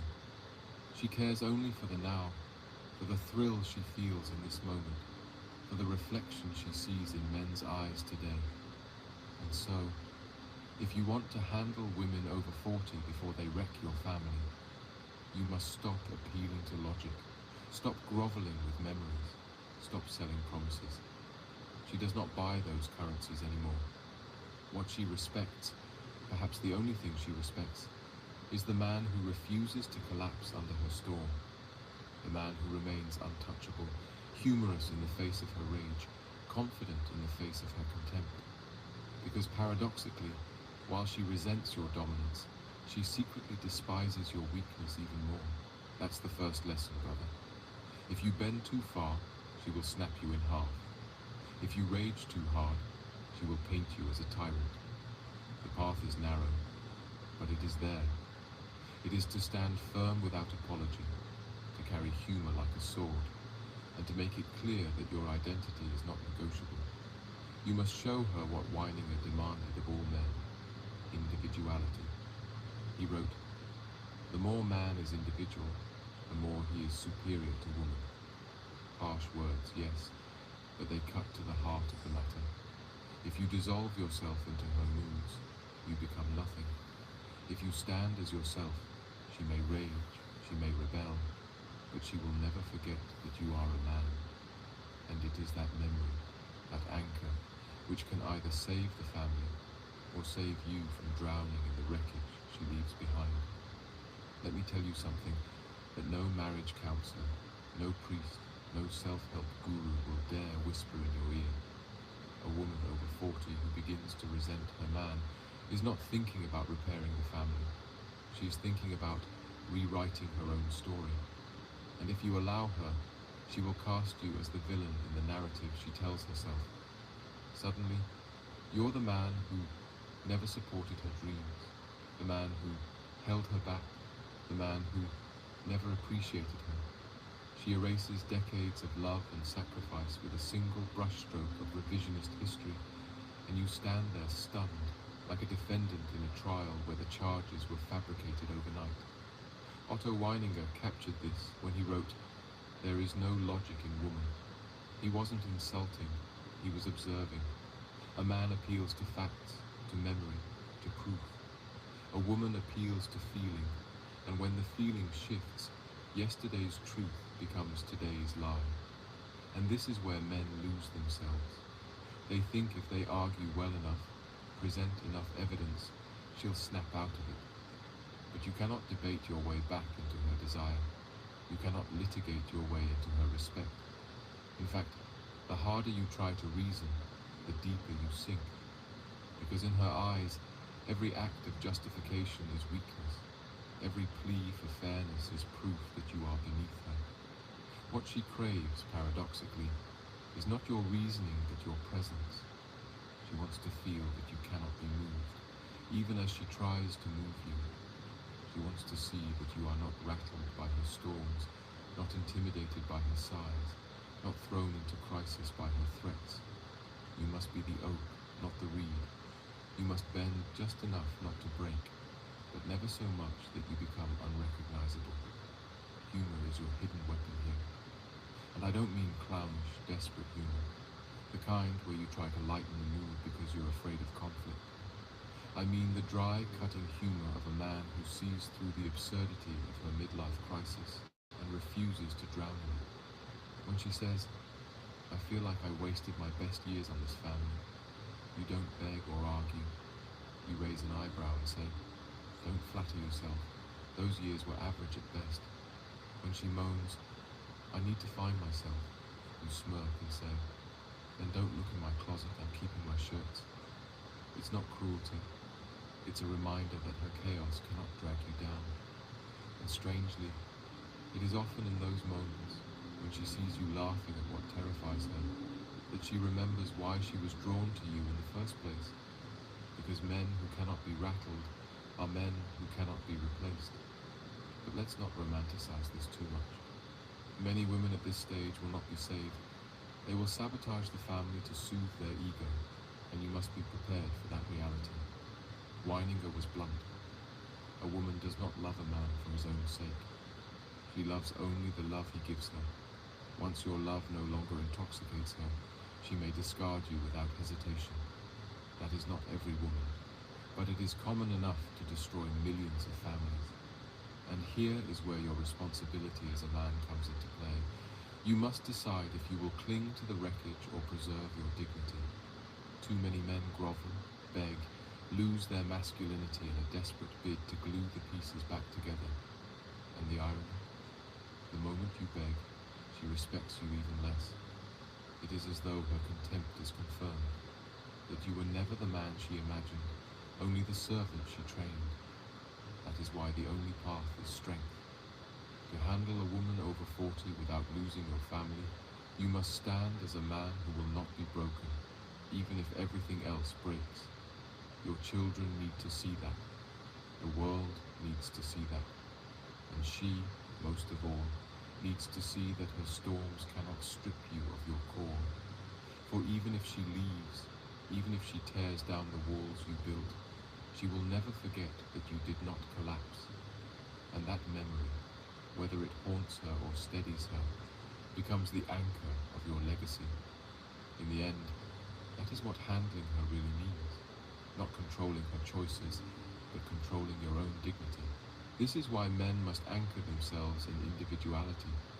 Weininger insisted that the tragedy of men was not that women seduced them, but that men willingly dissolved into them. He said, "To love woman is to be untrue to oneself." Now, taken literally, that sounds extreme, but there is a lesson here.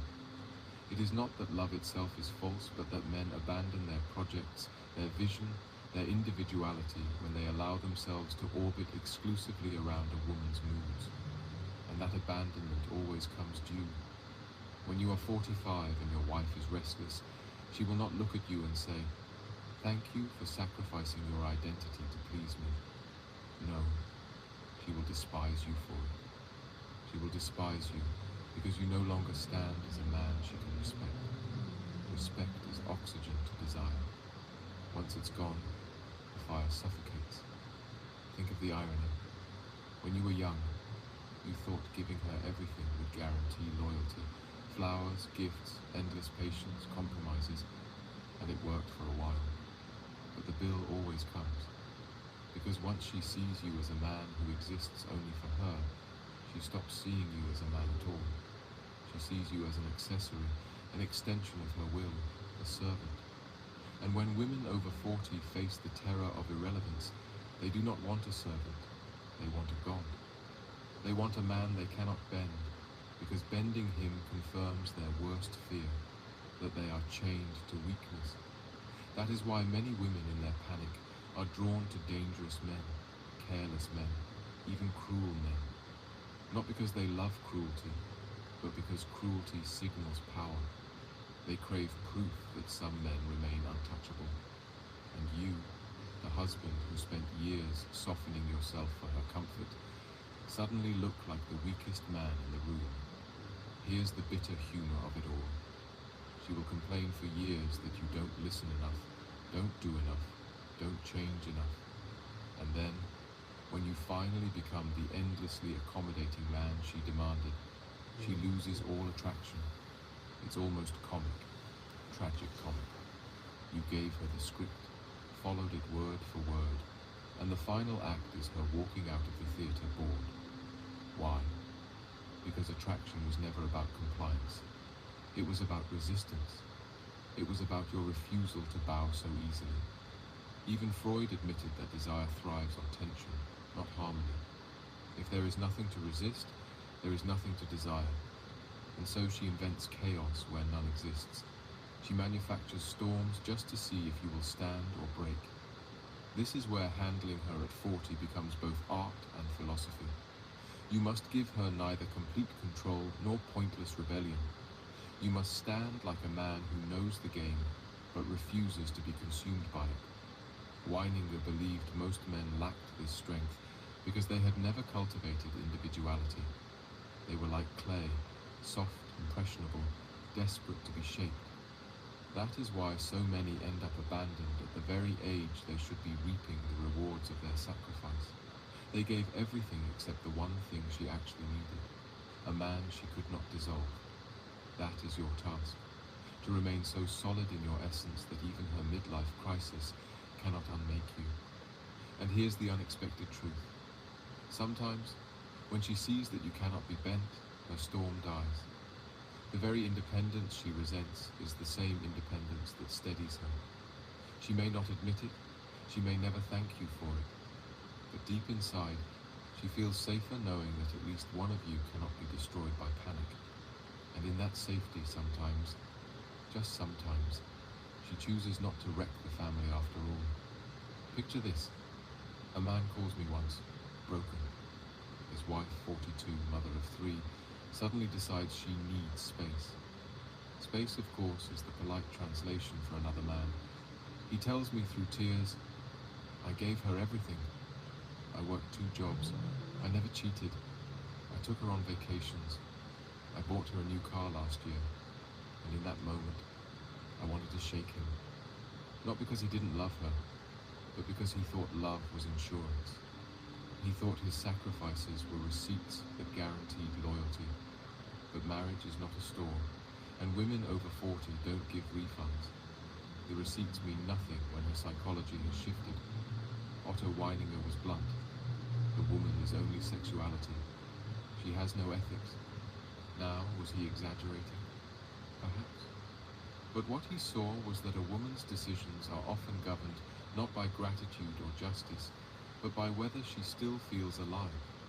And when she no longer does, all your receipts go straight into the trash. This is why, brother, you must stop thinking in terms of fairness.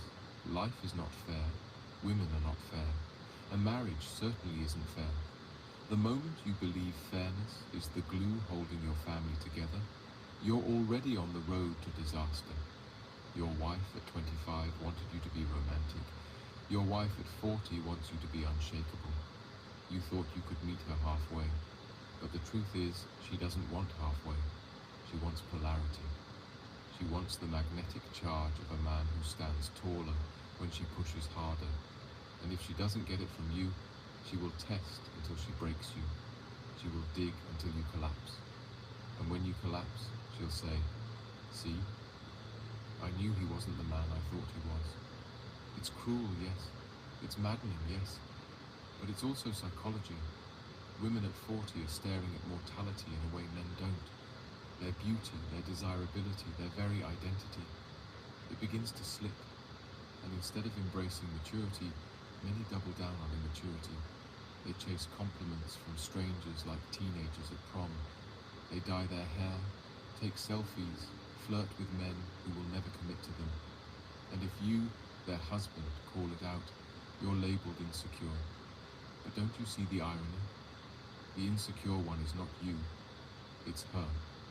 She is fighting death by pretending to be 25 again, and she will drag your family into that fantasy unless you refuse to play along. So how do you handle it?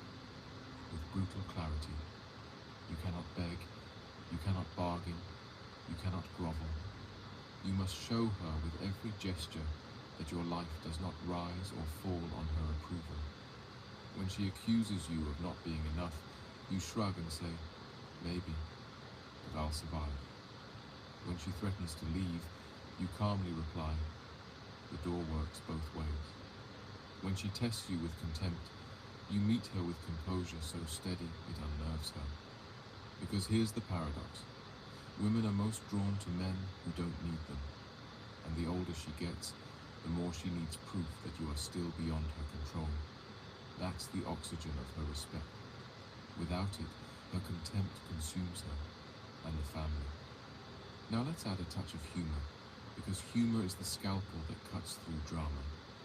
Imagine she storms into the kitchen one night and declares, "I'm not happy anymore." Instead of falling into panic, you sip your drink, look her straight in the eye and say, "Then we'll get you a puppy. They're cheaper than therapists and easier to train." She'll roll her eyes, maybe even fume, but deep down, she registers that you are not afraid. Fear is what kills men. Calm indifference is what saves them. That's what Weininger meant when he said, "Man's essence is individuality." It is not about domination. It is not about cruelty. It is about being so firmly rooted in yourself that her storm cannot uproot you. And here's the beautiful irony. Sometimes, when she realizes she cannot bend you, she softens. The very strength she rages against is the same strength that steadies her. She may not say it, she may never thank you, but the family survives because you refuse to become her puppet. And if she still chooses to wreck it, then at least you walk away intact, your dignity unbroken, your children able to see what a man looks like when the house is burning. That is the art of handling women over 40, not in controlling their choices, but in mastering your own response to their chaos. The cruelest irony is this: the very years you thought would bring stability are the years most likely to bring chaos. Men enter their 40s expecting peace, children growing older, finances more secure, routine settling in. But women at the same stage often experience the opposite. Peace feels like suffocation. Security feels like prison. And instead of cherishing the stability you built, she resents it. Otto Weininger put it plainly: the woman does not love the man himself, but only the love he bears her. Once your love no longer intoxicates her, once it no longer masks the ticking clock of her age, she begins to search for it elsewhere. This isn't logic, it's instinct, and instincts do not negotiate. Now here is where men make their fatal mistake. They try to fix it. They think if they just work harder, flatter more, change faster, they'll win her back. But have you noticed? The harder you try, the colder she grows. Because each attempt screams what she already suspects, that she is the sun around which you orbit. And no woman, no matter her age, truly respects a man who gives up his center to circle hers. This is why so many men collapse under female midlife crises. They thought loyalty meant erasure of self. They thought love meant dissolving into her. And then one day, she looks at the man she molded and realizes she hates him, because he no longer stands as a man, but as a reflection of her moods. Weininger warned of this dissolution when he said, "To live only for woman is unworthy of man." And yet, how many husbands live exactly like this? So what's the alternative? It isn't cruelty. It isn't apathy. It's individuality. It's the quiet, unshakable knowledge that you have a mission outside of her, that your worth is not tied to her approval, that your identity is not on the auction block of her midlife insecurity. And when you live that way, truly live that way, something remarkable happens. Her tests no longer terrify you. Her contempt no longer paralyzes you. Her threats no longer bend you. You hear them, you see them, and you remain unmoved. That steadiness is more powerful than any gift, any apology, any desperate gesture of romance. It is the gravity she secretly craves, even as she resents it. Because a woman adrift in the storm of aging does not need another drifter clinging to her. She needs to see that the man beside her is rooted in bedrock. Let me make you laugh for a moment, because humor belongs even in tragedy. Imagine she comes home with a new haircut, wild and impractical, and says, "Do you like it?" You look her dead in the eye and reply, "I liked it better when it was on the dog." Will she fume? Absolutely. Will she secretly smile inside? Without question. Because in that moment, you showed her what she truly fears doesn't exist anymore. A man who isn't afraid of her disapproval. That is attraction at 40. Not flowers, not poems, not weak apologies. Iron will wrapped in wit. Calm defiance delivered with charm. It's not about insulting her. It's about reminding her that her storm does not govern your sky. But don't misunderstand me. There are women who cannot be steadied, no matter what you do. They will wreck the family, not because you failed, but because they chose destruction over acceptance. And if that day comes, you must be prepared to let go without begging. Because once a woman over 40 has set her mind on burning it all down, she will do so with the conviction of a zealot. You cannot out-argue it, you cannot out-love it, you cannot out-sacrifice it. And that's when Weininger's words echo again. The more man is himself, the more he is superior to woman. Not in cruelty, not in arrogance, but in survival. You survive because you remain. She wrecks the family, but you stand intact, a man who did not lose himself even when he lost everything else. And maybe, just maybe, that unbreakable presence is the one thing that sometimes stops her hand before she lights the match.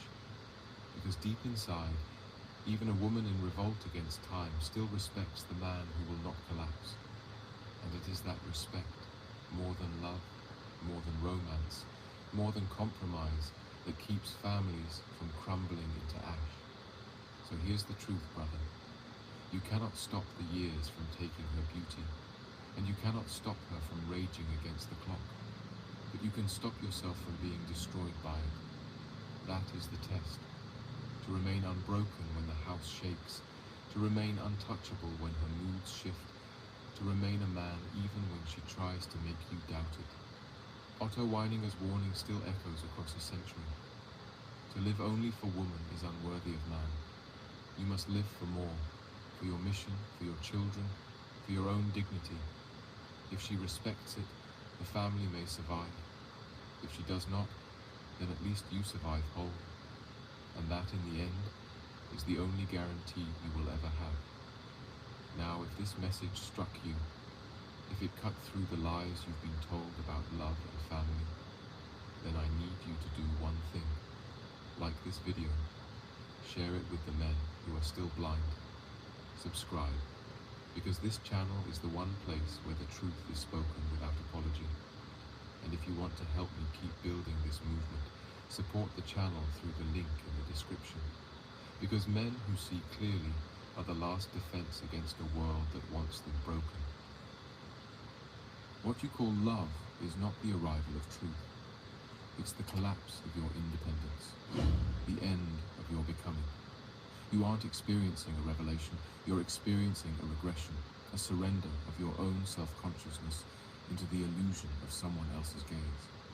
Hegel, in his Phenomenology of Spirit, explains that human identity is not something static. It is forged through a dialectic, back and forth between the self and the world, between freedom and resistance, between the known and the unknown. But a man who falls too hard into love abandons that process. He shortcuts his development. He clings to a woman, not because she reveals who he is, but because she allows him to avoid the pain of confronting who he's not. When Hegel describes the struggle for recognition, he's not talking about attention or praise. He means the existential demand of every conscious being to have its freedom recognized by another. This recognition, Hegel says, is the birth of self-consciousness, but it must be mutual, reciprocal, based in strength. If you demand recognition from someone who does not freely give it, if you attach your selfhood to someone who does not see your inner freedom, you do not become a man, you become a slave. You thought your devotion proved your loyalty. Hegel would say it proves your weakness. You thought falling hard meant you had a deeper soul. Hegel would say it means you never formed one. Because love without self-knowledge is not love. It is dependency. It is a man handing over the very process by which he becomes himself, and asking someone else to finish the job for him. But no one can do that. Not your girlfriend, not your wife, not the girl who left you unread. She cannot give you recognition if you do not possess something to be recognized, and if you haven't yet struggled through your own contradictions. If you haven't faced yourself, questioned yourself, overcome yourself, then there's nothing there to see. No real self, just longing, just hunger. Hegel writes of the master-slave dialectic, a brutal truth about how relationships form when one person depends on the other for their sense of self. You want to know why you suffer, why you obsess, why you fall apart when she leaves. It's because you were the slave. You lived through her. Your spirit wasn't your own. Your value was borrowed. And the moment she withdrew it, your entire identity came crashing down. You are not in pain because you lost love. You are in pain because you never stood on solid ground to begin with.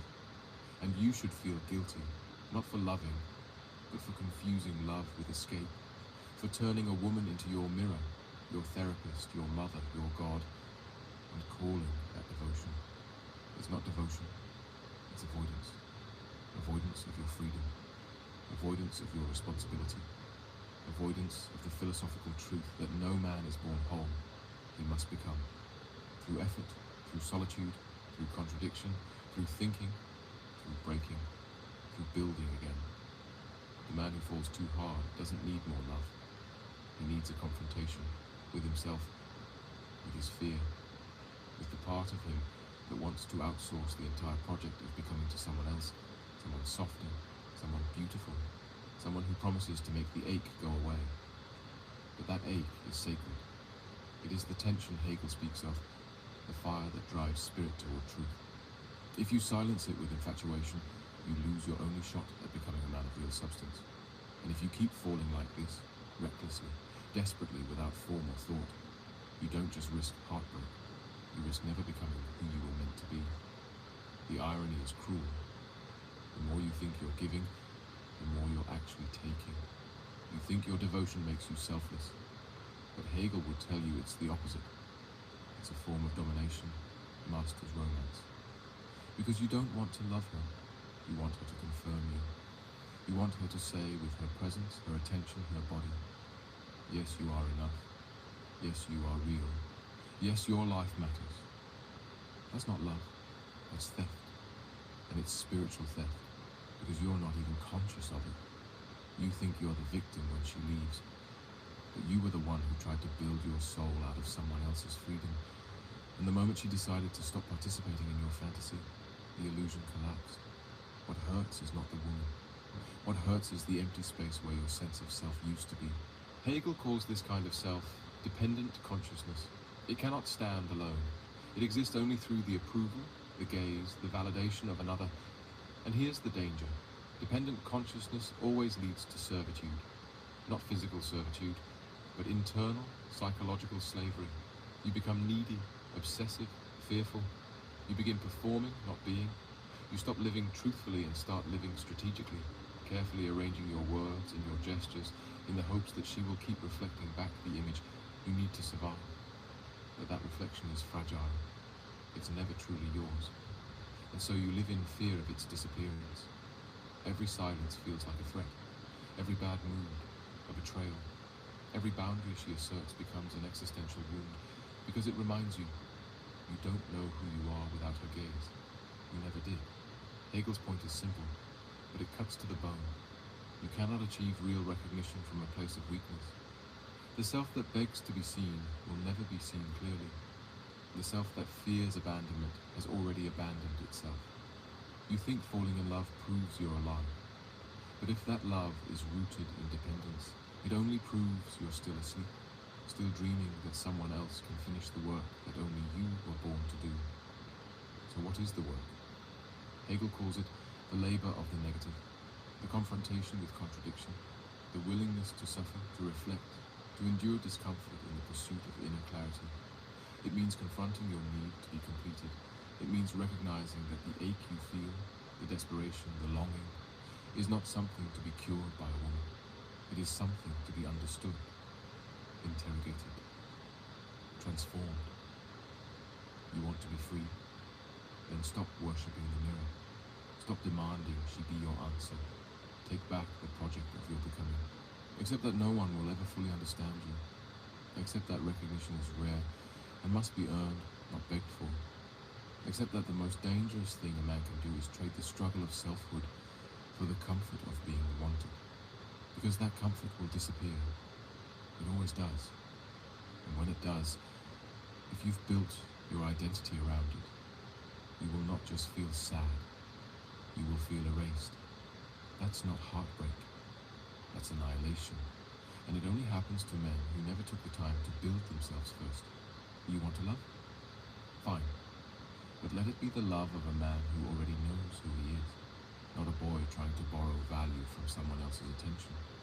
The man who builds his soul around the gaze of a woman is not in love. He is in hiding. Hegel never romanticized the path to truth. He understood it as violent, painful, and necessary.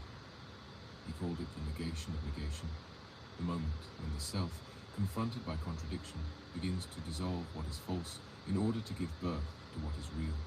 But most men don't want that. They want comfort. They want peace. They want escape. So when a woman enters their lives with the promise of affection, beauty, and attention, they seize it, not as a chance to love, but as a shield against becoming. You did not choose her. You chose refuge. You wrapped your unresolved questions in her arms and hoped they would disappear. And for a while, they did. That's what infatuation does. It numbs you. It grants temporary relief. But Hegel warns that this kind of unity, this illusion of oneness, is always a lie. It's not synthesis, it's submission. And the man who submits his identity for the sake of feeling whole will eventually be forced to confront the truth. He didn't evolve. He escaped. And now here you are, alone again, confused, angry, bitter. But underneath all of that, if you're honest, ashamed. Because deep down, you know you gave up the throne of your own selfhood and called it love. You made yourself small so she would stay. You silenced your doubts so she would approve. You distorted your values, your time, your inner voice, all so you could remain in the warmth of her gaze. And now that the warmth is gone, you feel cold not just because she left, but because you abandoned yourself long before she did. Hegel calls for a radical confrontation with self-deception. He writes that spirit becomes strong not through harmony, but through rupture, through contradiction. So ask yourself this: when did you last contradict yourself? When did you last challenge your own illusions about what love means, about what validation costs, about what kind of man you're becoming when you fall at someone's feet and beg to be seen? The answer for most men is never. You've lived as if love will rescue you. But rescue is for children, for those who have not yet stepped into the painful, necessary responsibility of becoming conscious. So here is the truth, and it will hurt. She was never supposed to complete you. That was your job. She was never supposed to give you meaning. That was your burden. She was never supposed to hold you together. That was your obligation. And when you made her responsible for those things, you failed not just her, but yourself. Hegel believed in becoming, not in arriving. You are not meant to find rest in someone else's affirmation. You are meant to forge yourself through the fire of reflection, negation, and creation. To suffer, to think, to grow. And only after that, only when you are no longer dependent on being seen, can love become real. Because now, when you look at her, it is not to be completed. It is to be met. Two whole beings, no more mirrors, no more illusions, just truth. And that kind of love does not destroy a man. It reveals him. But most men never reach that kind of love, because most men never reach themselves. They stop at the first reflection. They see approval in her eyes and think, this must be me. This is who I am. But that's not identity. That's dependency wearing a mask. And Hegel makes it clear. To be truly free, you must be recognized not as an object, not as a fantasy, not as a means to someone else's pleasure or comfort, but as a subject, as a being with inner freedom, inner contradiction, inner strength. You cannot be recognized as a man if you are still operating like a boy, chasing affection like it's oxygen, molding yourself around others just to be tolerated, thinking love is something you receive instead of something you create through struggle. And here is where Hegel becomes brutal. If the recognition you crave doesn't come from someone who sees you as free, and if you don't see yourself as free, then any love you think you've found will always reduce you, It will flatten you. It will domesticate your spirit and turn you into an emotional beggar, a slave with a smile. This is why the collapse hurts so deeply. It's not just heartbreak, it's exposure. It reveals how much of your life was performance, how much of your confidence was a costume, how much of your love was just an attempt to escape the loneliness of not knowing who you are without her reflection. So what does Hegel offer you? He doesn't offer comfort, he offers confrontation. A chance to face the unbearable contradiction at the center of your life. That you want to be seen, but you don't know who you are. That you want to be loved, but you've never taken the time to love the self you've become. Hegel says the self is not given, it is produced. Spirit is only actual as a process. You must go through the conflict, the disillusionment, the break. That's what becoming requires. You must look at the shattered version of yourself after she's gone and not try to rebuild the old image, but ask for the first time, was any of that real? What part of me was true? What part was desperate? And what part was simply trying to be seen because I never learned how to see myself? This is where most men turn back. They run into another pair of arms, another relationship, another warm smile to numb the ache. But every time they do that, they kill the opportunity Hegel laid out. The opportunity to let the negative do its work. To let the pain break down the false self so that the true one can begin to emerge. You cannot become without rupture. And you cannot love without becoming. You want to be strong? Then you must suffer with your eyes open. You must let go of the fantasy that she will save you. And you must begin, slowly, painfully, to build the kind of self that no woman can give and no heartbreak can take away. Only then will you be worthy of real recognition. Only then will you be capable of real love. You think your suffering makes you deep, but suffering without understanding is just repetition. It becomes your identity, the tragic man, the sensitive one, the man who feels more. But Hegel doesn't care how much you feel. He cares how much you become. Because if your pain doesn't produce transformation, it's just another mask, another way to delay the truth. And the truth is this: you've confused recognition with rescue. You didn't want to be understood. You wanted to be saved. You didn't want love. You wanted anesthesia. You didn't want her. You wanted to disappear inside her, so you wouldn't have to face the man you've avoided becoming. Hegel is clear.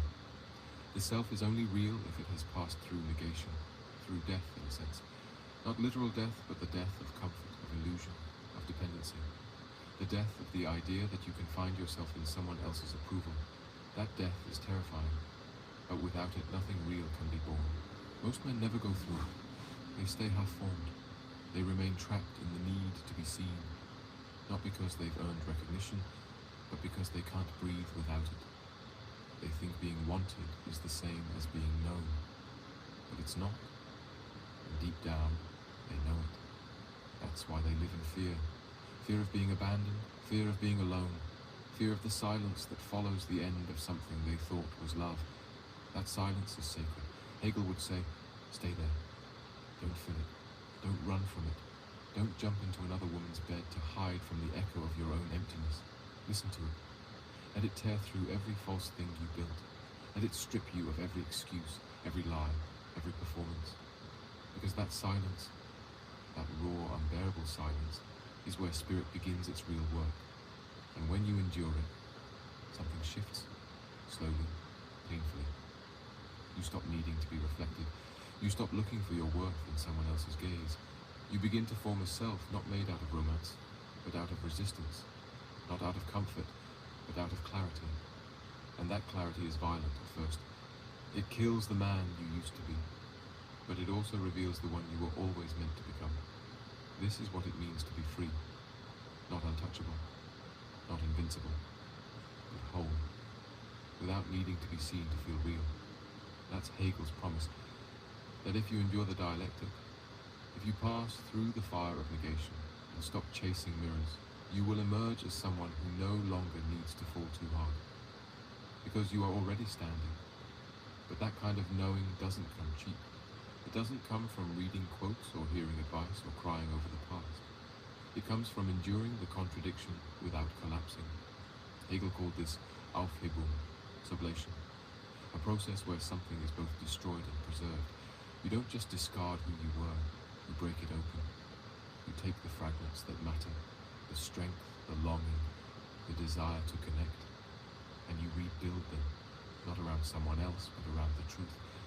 And the truth is this: the man who falls too hard never learned how to hold himself, because holding yourself means carrying the weight of your own suffering without outsourcing it.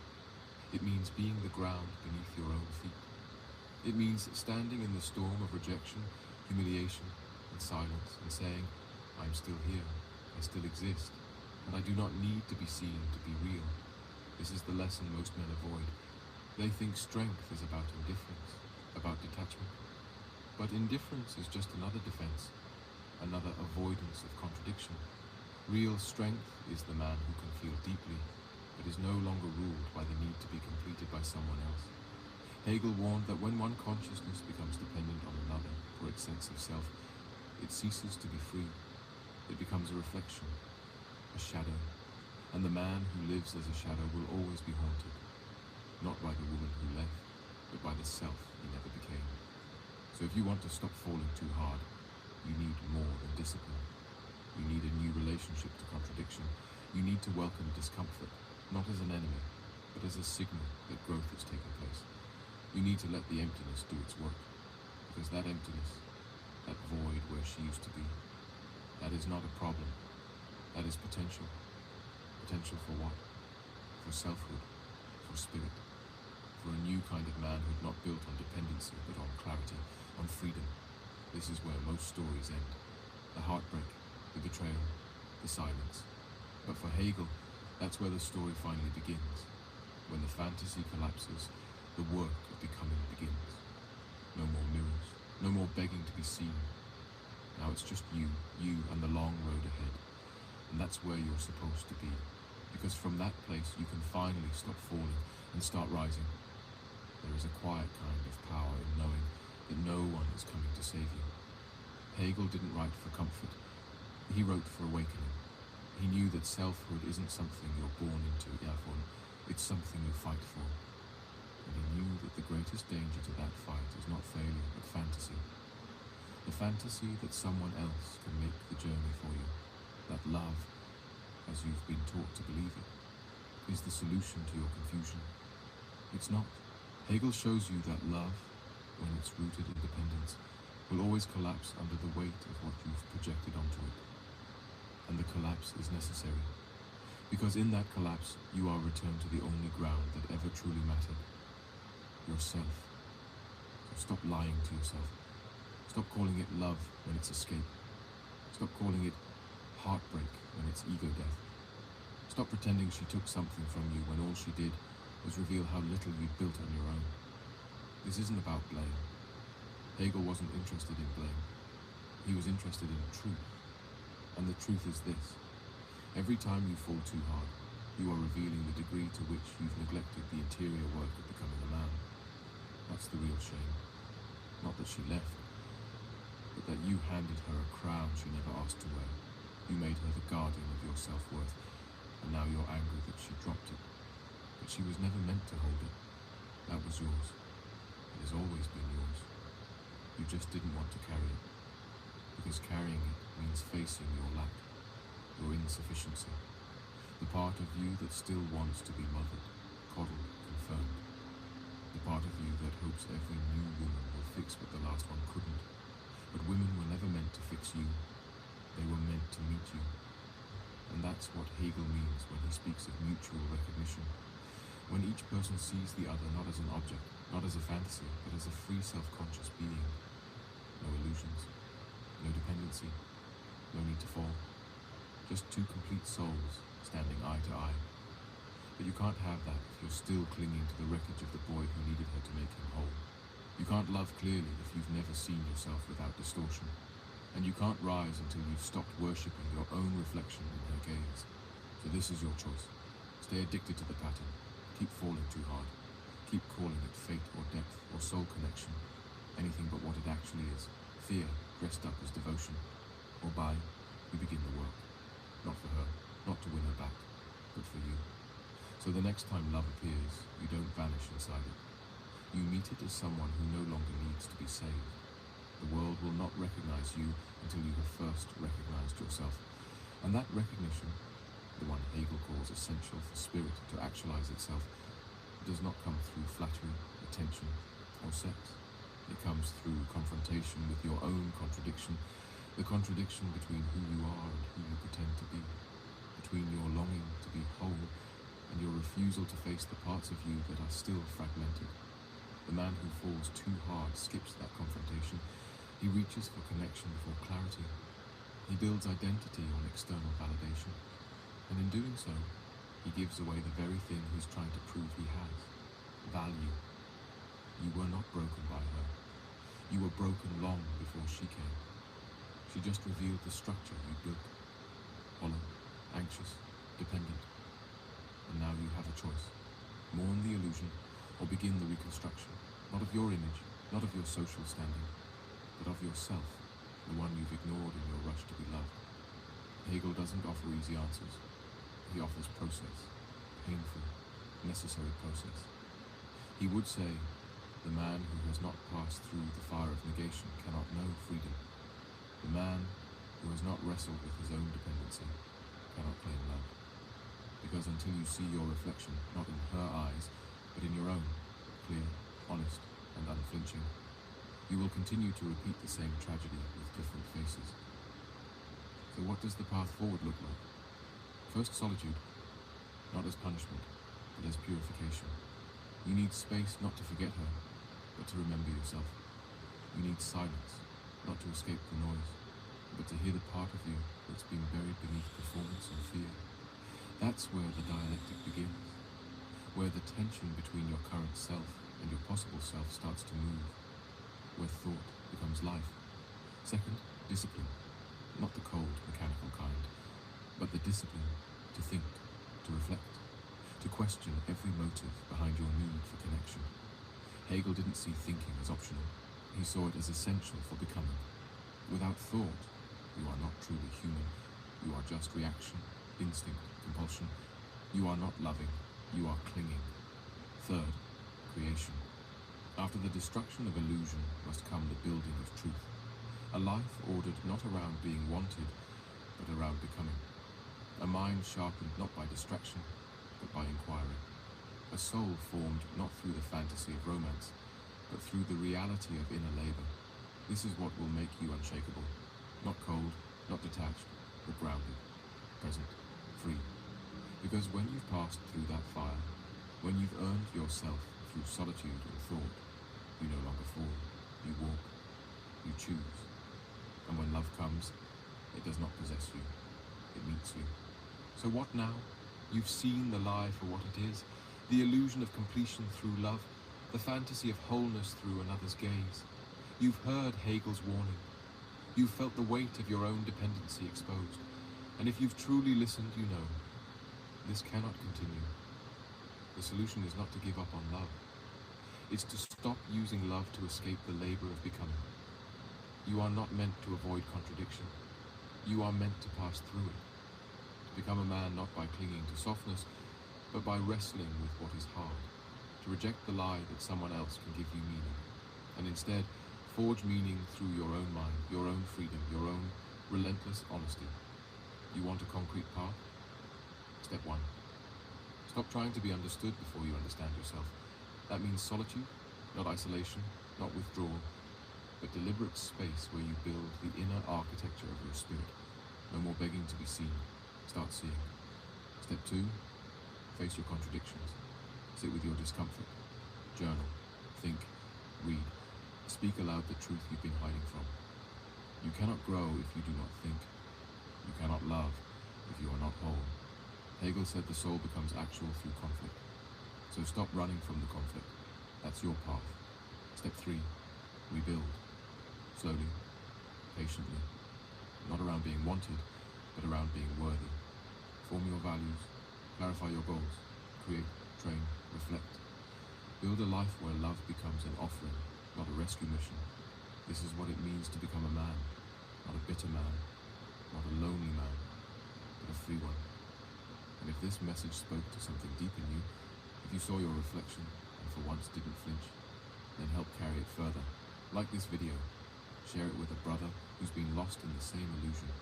Subscribe if you want more content that cuts deeper than comfort, that confronts instead of flatters. And if you believe in this work, if you want more philosophy, more truth, more unfiltered guidance for men, then consider donating to support it. The link is in the description. This isn't entertainment. This is a calling, and you are part of it now. Don't fall again. Rise. So given my mom unexpectedly died on Friday, given that backdrop, I've had a good amount of time to reflect on a concept that has been spoken about by many but rarely defined, which is mental toughness. And before I dive in, I want to be clear. I'm not saying that grieving is bad, or that there's a correct or incorrect way to grieve, or that you need to tough it out, independent of whatever it is that you're going through. And so please do whatever you want. This is not my pulpit. But I wanted to share my thoughts on the topic as it directly applies to my current situation, and likely many of you here are dealing with hardships of your own. So, what is mental toughness? So I define it as the chance a bad thing changes how you act in a way that's against your goals. This means mental toughness is not do you have it or not, but instead how much do you have? So, for example, if you have lots of mental toughness, that would mean a low likelihood of a negative impact upon your behavior. So strong mind, weak or zero impact. On the other hand, if you have low mental toughness, it would be a high likelihood of a negative impact on your behavior. So weak mind equals strong bad impact. And so now that we have that defined, we need to create an environment in which mental toughness can be exercised and ideally measured. So let me show you a little visual representation of how people act when bad things happen to them. Bad being against your preferences. And so you can follow along these little numbers that I have here, but this is the basic drawing of the context of how this works. So, number one, this is how you normally act. Then, a bad thing happens. Sad face. This is how much you act out. The distance between these 2 points, when you act out and then you recover, is how long before you restabilize your behavior. How long does it take for you to get back to normal? Then, after that point, you have 2 alternatives. Or technically, it's infinite, but you can, in a good scenario, behave even better and even more aligned with your goals after that bad thing happens. You can have no change in behavior, so you were impervious to it, you got through, got back on track, or you can permanently behave in a way that's stabilized but worse. And so, if we see that as the baseline model of behavior change, then we can begin to apply a framework of mental toughness to it. And so I'll begin with an obvious observation. I think that people mistakenly believe that mental toughness is only one thing. And looking at this model, I believe that there are 4 separate components that make up mental toughness. I also believe that they exist independently, and only when taken in aggregate can they give us a complete picture of someone's actual mental toughness. And so the 4 components are as follows. Number 1, tolerance. Number 2 is fortitude, and I'll define all of these. Number 3 is resilience. And number 4 is adaptability. This is what they look like, labeled in our fancy model. So we have our original little guy here. So here to here is tolerance.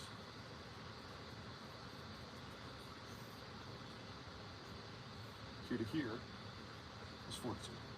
Here to here is resilience, and here to here is adaptability. Okay, so the first component of mental toughness in my model is tolerance. This is how much hardship, the number of hardships, or how long you can endure hardship before you have a change in behavior. This is before you snap. This is how long your fuse is. How much can you tolerate before you diverge from your normal behavior? And so if you're someone who has a long fuse, aka it takes a lot to rock your boat, you have high tolerance. Now, if you're someone who has a short fuse, anything can set you off. And you demonstrate low tolerance compared to the first example. It doesn't take much to get in your head to get you off your game. That's the first component.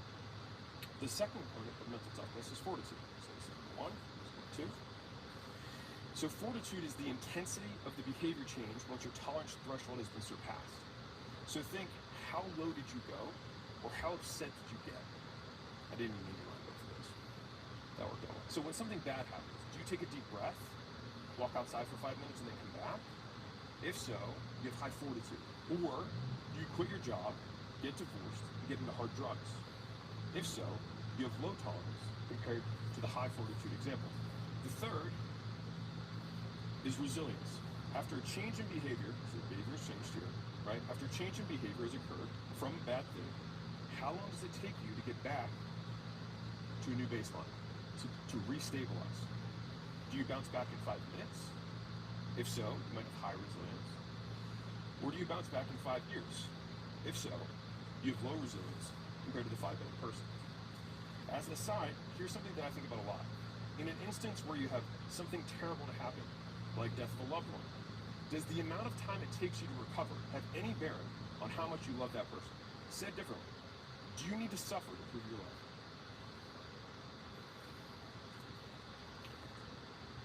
And if not, would any reasonable person want the person they love? Oh, shoot.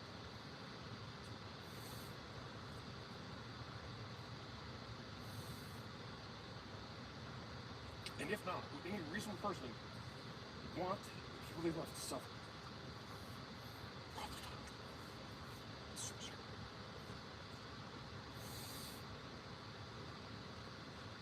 Actually, things don't go this way. Anyway, behavior. So, just something worth considering. So in other words, maybe you suffer as long as you decide is adequate. And if it's even partially true, then it means that you have some influence over how long you choose to suffer.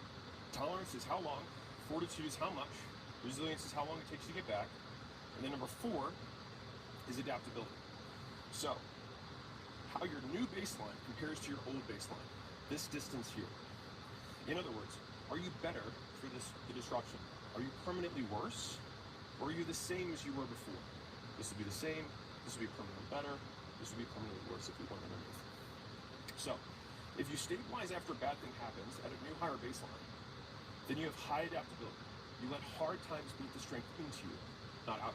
If you stabilize to your former baseline just the same as you were before, after a bad thing happens, you have medium adaptability. You demonstrated that you didn't allow bad things to affect you. And if you stabilize below, which should be here,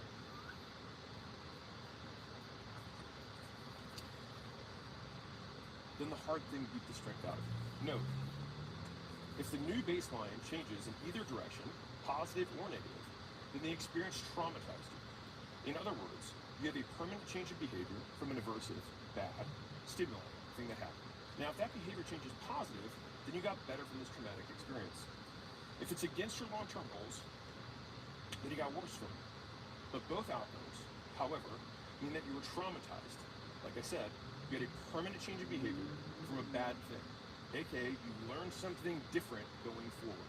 So this means that trauma, as it relates to us as individuals, rather than judging what happened to us, can be a force for good, if we let it. So people who take my words out of context want to make it seem like I justify trauma when it couldn't be further from the truth. I hope that no one has bad things happen to them.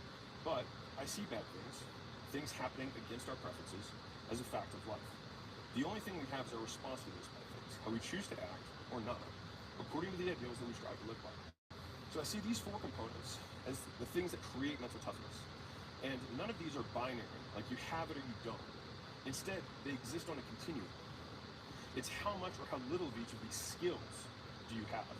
And this makes our behavior something malleable rather than an identity that we must be stuck for the rest of our lives. And so now that we have a basic understanding of these components, let's look at some real life examples. So if you had a 10 out of 10 mental toughness person, so this is one extreme. So you have somebody who's maxed out all stats in all 4, perfectly mental toughness. How does this ideal person behave when something bad happens? They have huge tolerance, so much nothing bothers them. They have endless views, right? And if something does bother them, the change is so small, it's almost unnoticeable.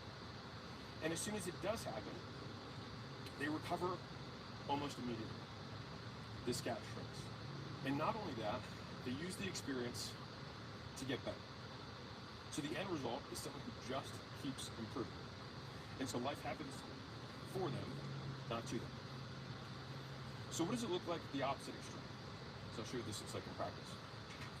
So for the first, the ideal mental toughness person, it looks like this. So bad thing happens, but they get stronger. Bad thing happens, They have this fuse, almost imperceptible change in behavior, they adapt, they get better. And that happens over and over again. Now, in the opposite scenario, a 0 out of 10, the absolute weakest mental person you can imagine. You might know some of these people. It takes very little to throw them off their game. So a tiny inconvenience can send them spiraling. That's low tolerance. Then they dramatically change their behavior, low fortitude. Then they stay down for a long time, low resiliency. And not only that, when they finally stabilize, it's at a new, lower baseline, low adaptability. And so you've met these people, I've met these people. This is the person who's broken up with, gains 50 pounds, loses their job, gets addicted to drugs, and then never recovers. Life happens to them, not for them. And of course, people in the real world, like you and I, usually sit somewhere in the middle of these two extremes. And so, as an example, you might have someone who has a long fuse, but when they snap, they really snap. This is someone who has high mental tolerance, but low fortitude. And if they stay upset for weeks, low resiliency. But maybe they come back to a baseline again, so they have medium adaptability. Give you a different example. And these are probably some people that you might know. Maybe it's you. So number 2, maybe they have low tolerance, high fortitude, high resilience, and normal adaptability. So that would mean that many things bother them, but they barely change their behavior.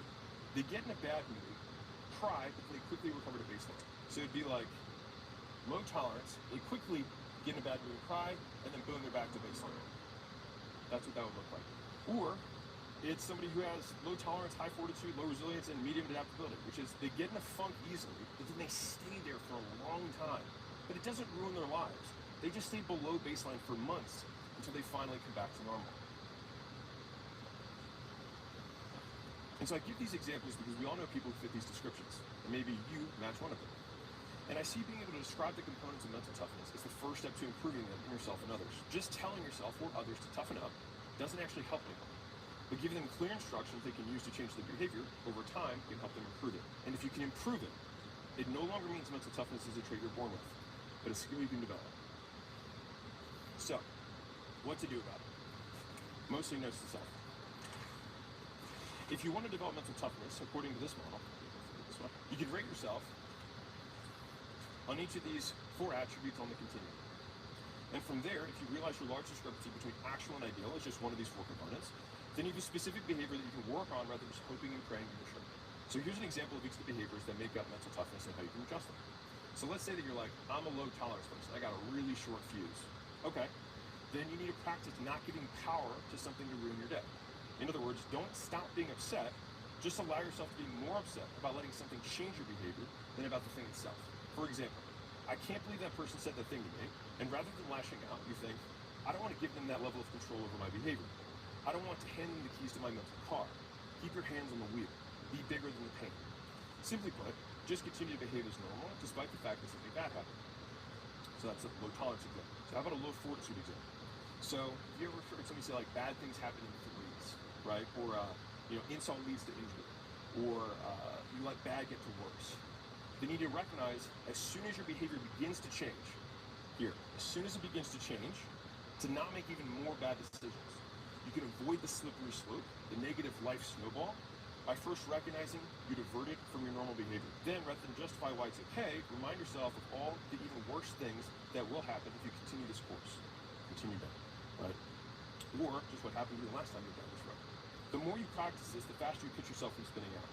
And on a personal note, I find this one hurts the most for me because I have to admit that I was too weak to control my behavior to begin with. But at least now that I recognize it, I give myself the opportunity to demonstrate strength enough to change it. This action reverses the momentum of the bad decision and begins the ascent back up to baseline. Third example. So let's say you're a low resilience person. It just takes you a while to come back in. Something pisses you off or gets you upset. It's just like you just mull on it for a while. You stew, right? And so if you realize you've already messed up, no matter how big or small, you just focus on getting it back to normal, independent of whether you feel like it or not. So this doesn't invalidate your feelings. It simply breaks the direct link between how you feel and how you act. The goal is to return to baseline as fast as possible. Over time, you can act like normal faster and faster until eventually it's almost as if you were never upset to begin with. AKA, your behavior doesn't change at all. On a personal note, this is the one that I found the easiest to improve on, because as soon as you hit whatever your rock bottom is, for whatever this upset thing is, just reverse. It only controls you as long as you let it. I'll give you a final example. So if you realize, adaptability. So if you realize that you're worse off than you were before, you have some bad breakup, you're like, I feel like I have my mojo back, or whatever it is, right? Then you can ask yourself, how can I let this bad thing serve me? So no matter how bad it is, our moments of greatest growth typically come after our biggest upsets. So if you were the main character in a movie, and you know it's a happy ending, and the character gets passed up for the promotion, doesn't get the girl, the person they cared about most died, what would the character in the story do to move the plot along to get the happy ending? As soon as you recognize what that character would do, or what worldview would have to exist, then do it. Because guilt, aka you broke your own rules, and shame, you broke other people's rules, are only useful as long as they get you to change your behavior for the better. After that, they serve no purpose. So my hope is that by writing this, I can return above baseline with a deeper and better understanding of my own relationship with things that go against my preferences, and maybe help one of you guys as well. Beyond that, for the my troll note, for avoidance of doubt, I'm not saying that you're supposed to numb yourself or not feel your feelings. I'm stating that you do not need to act out your feelings. In other words, just because you feel like shit doesn't mean you need to act like shit, treat other people like shit, or treat yourself like shit. And I think separating our feelings from how we behave is a sign of maturity, which has almost nothing to do with how old you are, only how skilled you are. And that means that you can work on it. And if that's not a hopeful message, I don't know what is. So thank you.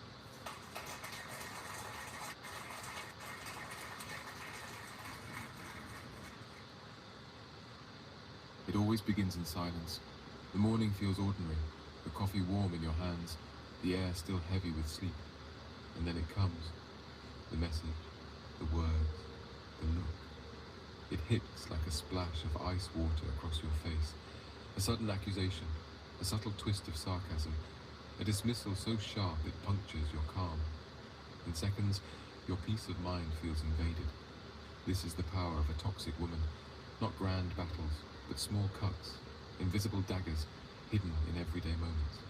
And too often, men hand her the blade without realizing it. Marcus Aurelius lived surrounded by schemers, whisperers, manipulators in his court. Yet he warned us in his meditations that the true enemy is not the other person's cruelty, but our own surrender to it. You have power over your mind, he wrote, not outside events. Realize this, and you will find strength. Those words were not abstract philosophy, they were survival instructions. The Emperor of Rome faced enemies on battlefields, but the deeper war was always within, and so it is with you. When a toxic woman strikes, her goal is simple, reaction. She feeds off your anger, your jealousy, your confusion. If she can move you like a puppet, she wins. But here lies your first lesson, self-awareness. Awareness of your own impulses, of your triggers, of your weak spots. Picture a swordsman in training. The novice lunges wildly, always off balance, always vulnerable. But the master does not rush. He sidesteps. He observes. He refuses to fight on someone else's terms. That is how you must be. Her barbs are meant to pierce you. But when you see them for what they are, you don't absorb them. You let them fall at your feet. This is not indifference, it is sovereignty. And yet, even when you see clearly, the memories of her actions cling to you like smoke. This is where Marcus Aurelius gives us the second weapon, forgiveness, joined with memory. Forgiveness is not weakness. Forgiveness is fuel. It cuts the cord that binds you to her poison. It frees you from carrying her venom in your bloodstream. But forgiveness without memory is blindness. You must forgive to move forward, but remember to protect yourself. Her patterns reveal who she is. Your memory keeps you from circling back into the same traps.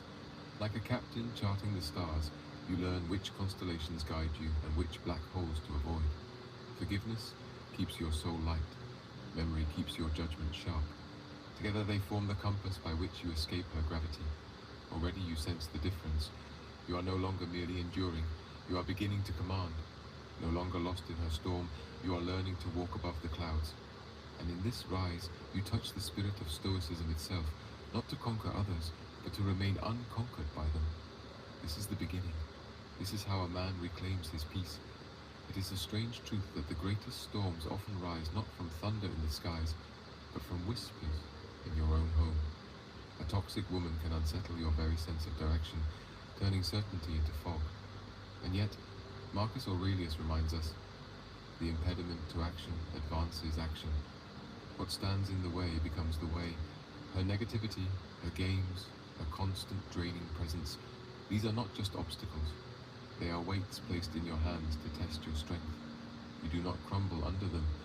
You lift, you grow, you learn to breathe where others suffocate. This is where your third lesson emerges, emotional stability. When the toxic woman screams, sulks, or retreats into silence designed to punish, you must become the mountain unmoved by the storm. A mountain does not apologize to the wind for standing tall. A mountain does not bend itself to please the lightning. It simply endures. And in enduring, it proves itself eternal. Do not mistake this stability for coldness. It is not that you feel nothing. It is that you do not allow her turbulence to define your inner weather. She may rage, she may manipulate, but you remain in the eye of the hurricane, calm, centered, deliberate. That is where your true power lies. But calm without boundaries is surrender dressed in silence. And so the fourth lesson presents itself, boundaries carved with precision. Imagine your life as a canvas, each interaction a brushstroke. Some strokes bring color, light, and form. Others are smears of black paint, heavy and intrusive, distorting your masterpiece. Without boundaries, you allow anyone to dip their brush into your canvas. But Marcus would say, waste no more time arguing what a good man should be. Be one. And a good man respects himself enough to guard his own creation. Boundaries are not walls of arrogance. They are lines of clarity. They say, here is where my peace ends and your chaos cannot enter. You do not need to shout it. You do not need to explain it endlessly. The boundary itself is your declaration.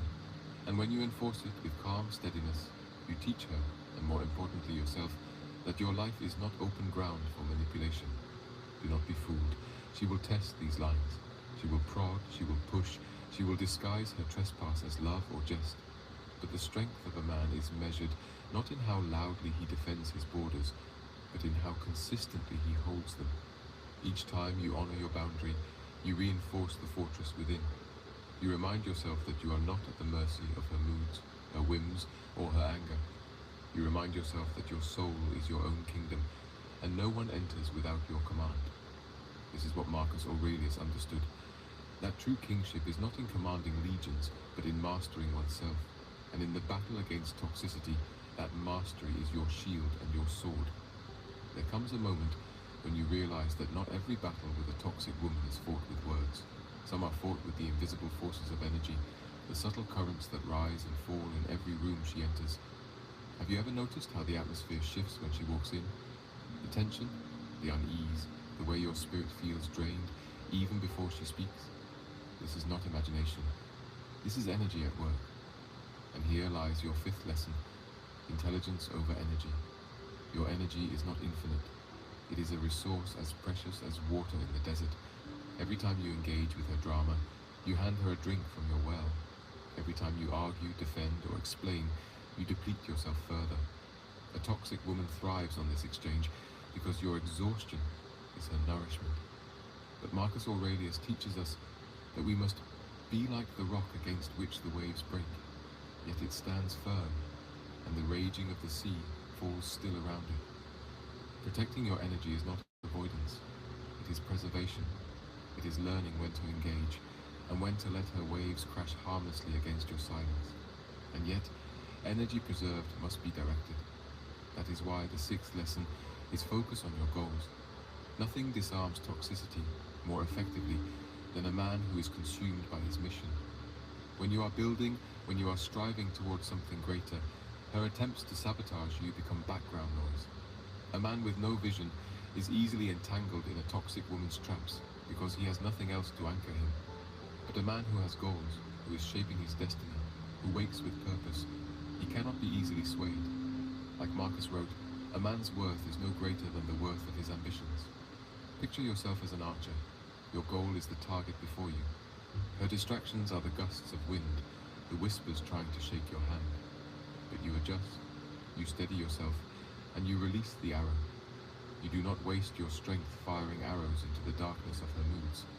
You save them for what matters. And with each shot aimed at your purpose, You move further away from her chaos and closer to the life you are meant to build.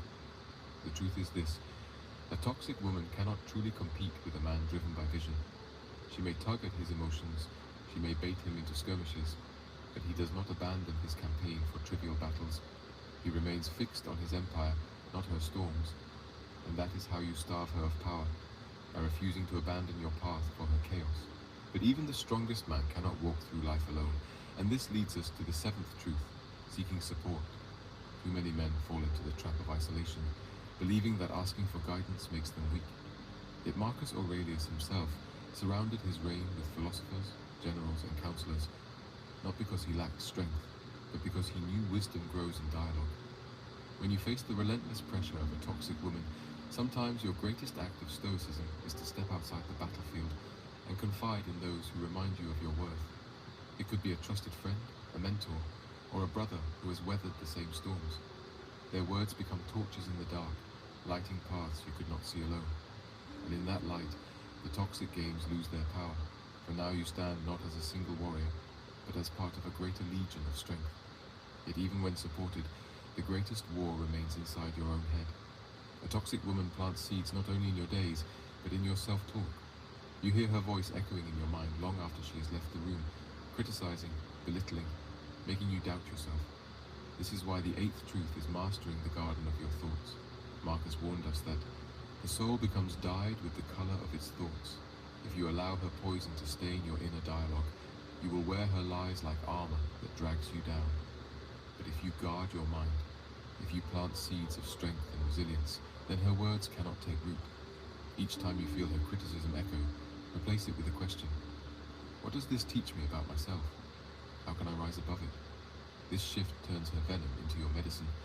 You become not a man defined by her accusations, but a man refined by the trials she brings. Imagine her words as arrows, sharp and fast.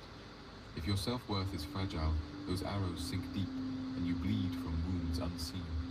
But if your self-talk is strong, those arrows strike an impenetrable shield. They fall harmlessly at your feet. She may still shoot, but you no longer bleed. This does not mean you are unaffected. It means you are undefeated. And in that undefeated spirit, you carry the very essence of stoicism, that what is outside of you cannot master what is within, unless you grant it permission. So let her storms rage, let her arrows fly. You have the fortress of your mind, and within those walls, her voice becomes nothing more than distant thunder. The ninth truth unfolds in the heat of conflict, when a toxic woman attempts to pull you into her web of arguments, accusations, and emotional traps. Most men fall here, lured into endless explanations, defending themselves against charges that were never meant to be fair. But Marcus Aurelius reminds us, if you are distressed by anything external, the pain is not due to the thing itself, but to your estimate of it. And this you have the power to revoke at any moment. The Stoic path is solution over reaction. When she seeks to escalate, you choose not to meet her in chaos, but to think 3 steps ahead, like a chess master who sees the board beyond the immediate move. Instead of reacting to her manipulations, you pause. You ask questions.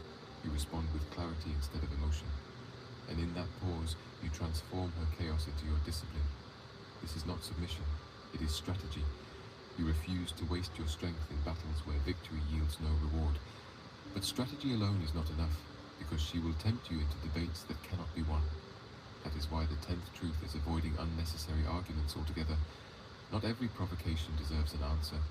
Not every slight deserves your energy. Sometimes the greatest act of power is silence. A toxic woman thrives when you are trapped in her labyrinth, running in circles to prove your innocence, your loyalty, your worth. But silence cuts the strings of her puppet show. Refusing to argue is not weakness, it is wisdom. Like Marcus wrote, the best revenge is not to be like your enemy. When she throws fire, you do not meet it with gasoline. You let it burn out on its own. Your restraint exposes her fury for what it is, baseless, unworthy, irrelevant. And yet, avoiding argument does not mean avoiding truth. It means choosing carefully where you invest your voice. Some battles matter, most do not. The toxic woman wants you to fight them all because exhaustion is her victory. But you must decide with stoic precision which battles align with your values and which are traps disguised as duty. When you walk away from the traps, you are not fleeing, you are advancing, saving your energy for the building of your life, your mission, your empire. Silence, chosen with strength, becomes the loudest answer you will ever give. And here we arrive at the last stretch of this journey, where the truths converge into something larger than mere tactics. For the greatest danger of a toxic woman is not her words, nor her moods, nor even her betrayals. It is the way she tempts you to abandon yourself, to forget who you are, to trade your peace for her storms. Marcus Aurelius, sitting alone in his tent on the frontier, surrounded by enemies both within and without, wrote words meant to echo across centuries. The happiness of your life depends upon the quality of your thoughts. He did not say it depends on the approval of others. He did not say it depends on winning every quarrel. He reminded us that the true empire is always within. And so the 11th lesson emerges, one often overlooked but vital: detection of false cordiality. There is perhaps no mask more dangerous than the smile of a toxic woman pretending peace, the subtle flattery that hides the knife, the soft words that conceal manipulation. To master this requires a deeper vision, not of her lips, but of her consistency. Watch her actions, not her charm. Does her kindness vanish when no one is watching? Does her laughter ring hollow when tested by truth? Marcus urged us to penetrate inside and see what sort of people they are, not to hate them, but to free ourselves from illusion. For every false smile you detect is a chain broken. Every insincere gesture recognized is one less trap waiting for you. And now, finally, the 12th truth: to walk away when peace demands it. The Stoics never preached martyrdom in the face of poison. They preached alignment with nature, with reason, with dignity. Some women cannot be reasoned with, cannot be changed, cannot be appeased. To cling to them is to drown with them. To let go is to breathe again. Walking away is not failure. It is the ultimate proof of your self-command. You are saying, my life is too brief, my purpose too sacred, to waste in the orbit of your chaos. That decision, more than any sharp retort or clever defense, is the true liberation. And so, the 10 ways unfold like stepping stones: self-awareness, forgiveness with memory, emotional stability, boundaries, energy intelligence, focus on your goals, support, mastery of self-talk, solution over reaction, avoidance of empty arguments, then sharpened further by discernment of false cordiality and crowned with the courage to walk away. Together they form a philosophy not merely for surviving toxic women, but for becoming untouchable in spirit. Marcus Aurelius did not teach us to dominate others. He taught us to master ourselves, and in that mastery, no toxic force can hold dominion over you. So my friend, the question now returns to you. Will you continue allowing chaos to dictate your mind? Or will you rise, stoic in presence, sovereign in thought, commander of your own peace? Remember, the storms outside will never end, but the fortress within can always remain unshaken. If this message has resonated with you, if you have felt the strength of Marcus Aurelius echo through these words, then take action. Like this video, share it with a man who needs it, and subscribe to this channel so the Brotherhood of Stoic Men continues to grow. And if you wish to go deeper, to strengthen this philosophy until it becomes second nature, support the channel through the link in the description. Every action you take builds this movement. Every voice added makes it stronger. Stand firm, stand clear, stand free. That is how a man deals with toxic women. That is how he lives as Marcus Aurelius would demand. Untouched, unbroken, and unafraid. Like, share, subscribe, and support the channel through the link in description. Is pouring in, strangers calling her beautiful, invitations, attention, the kind of attention she hasn't felt in years. She mistakes it for connection. She tells herself that these new men see her in a way you never did. What she doesn't realize is that they're not seeing her at all. They're seeing opportunity. She's novelty, fresh territory, a challenge, a chance to conquer a woman who once belonged to someone else. The first dates go well. There's laughter, flattery, even chemistry. But then comes the part that catches her off guard. The silence after. The lack of depth. The transactional tone of it all. No emotional safety, no shared history, no warmth that lingers after the conversation ends. And for the first time, she feels something she hasn't felt in years. Not rejection, but disconnection. She'll brush it off, blame it on bad luck, and swipe again. But with each new conversation, something feels off. These men don't remember her favorite coffee. They don't care about her anxieties or her small human habits. They don't study her moods. They don't listen with intention. They're not invested in the person.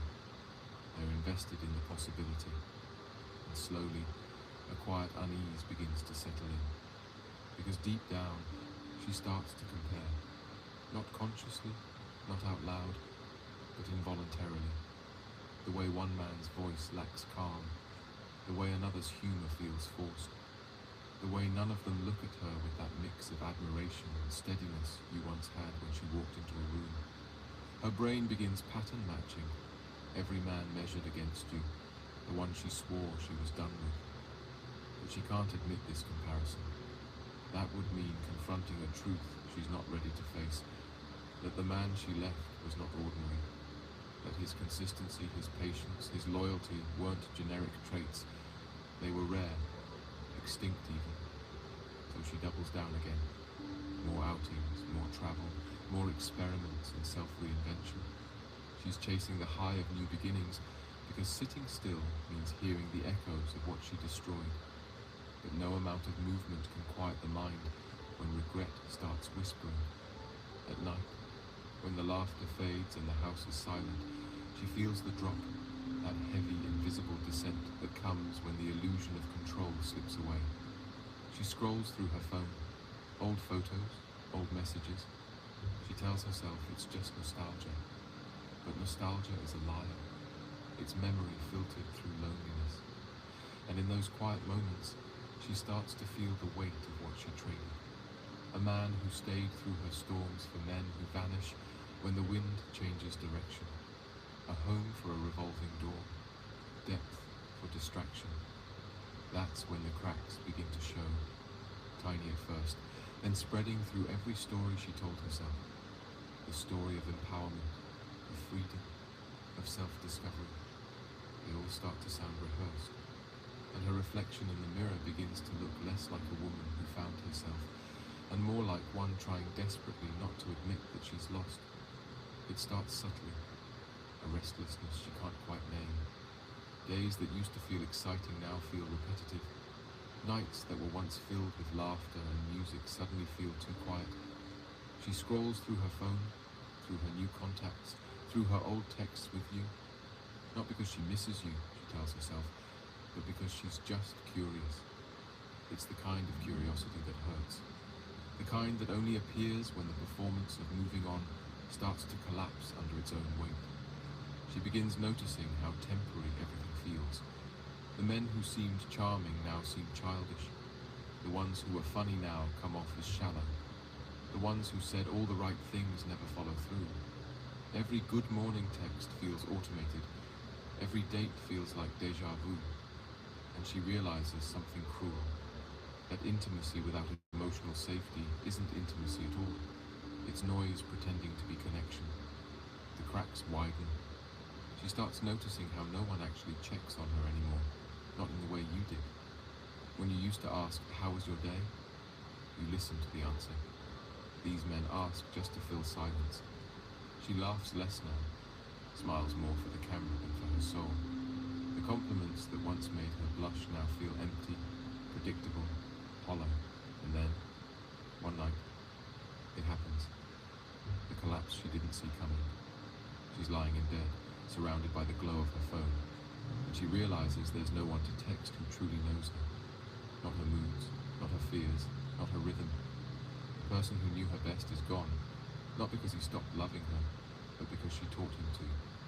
That realization lands like a brick in her chest. This is when panic sets in.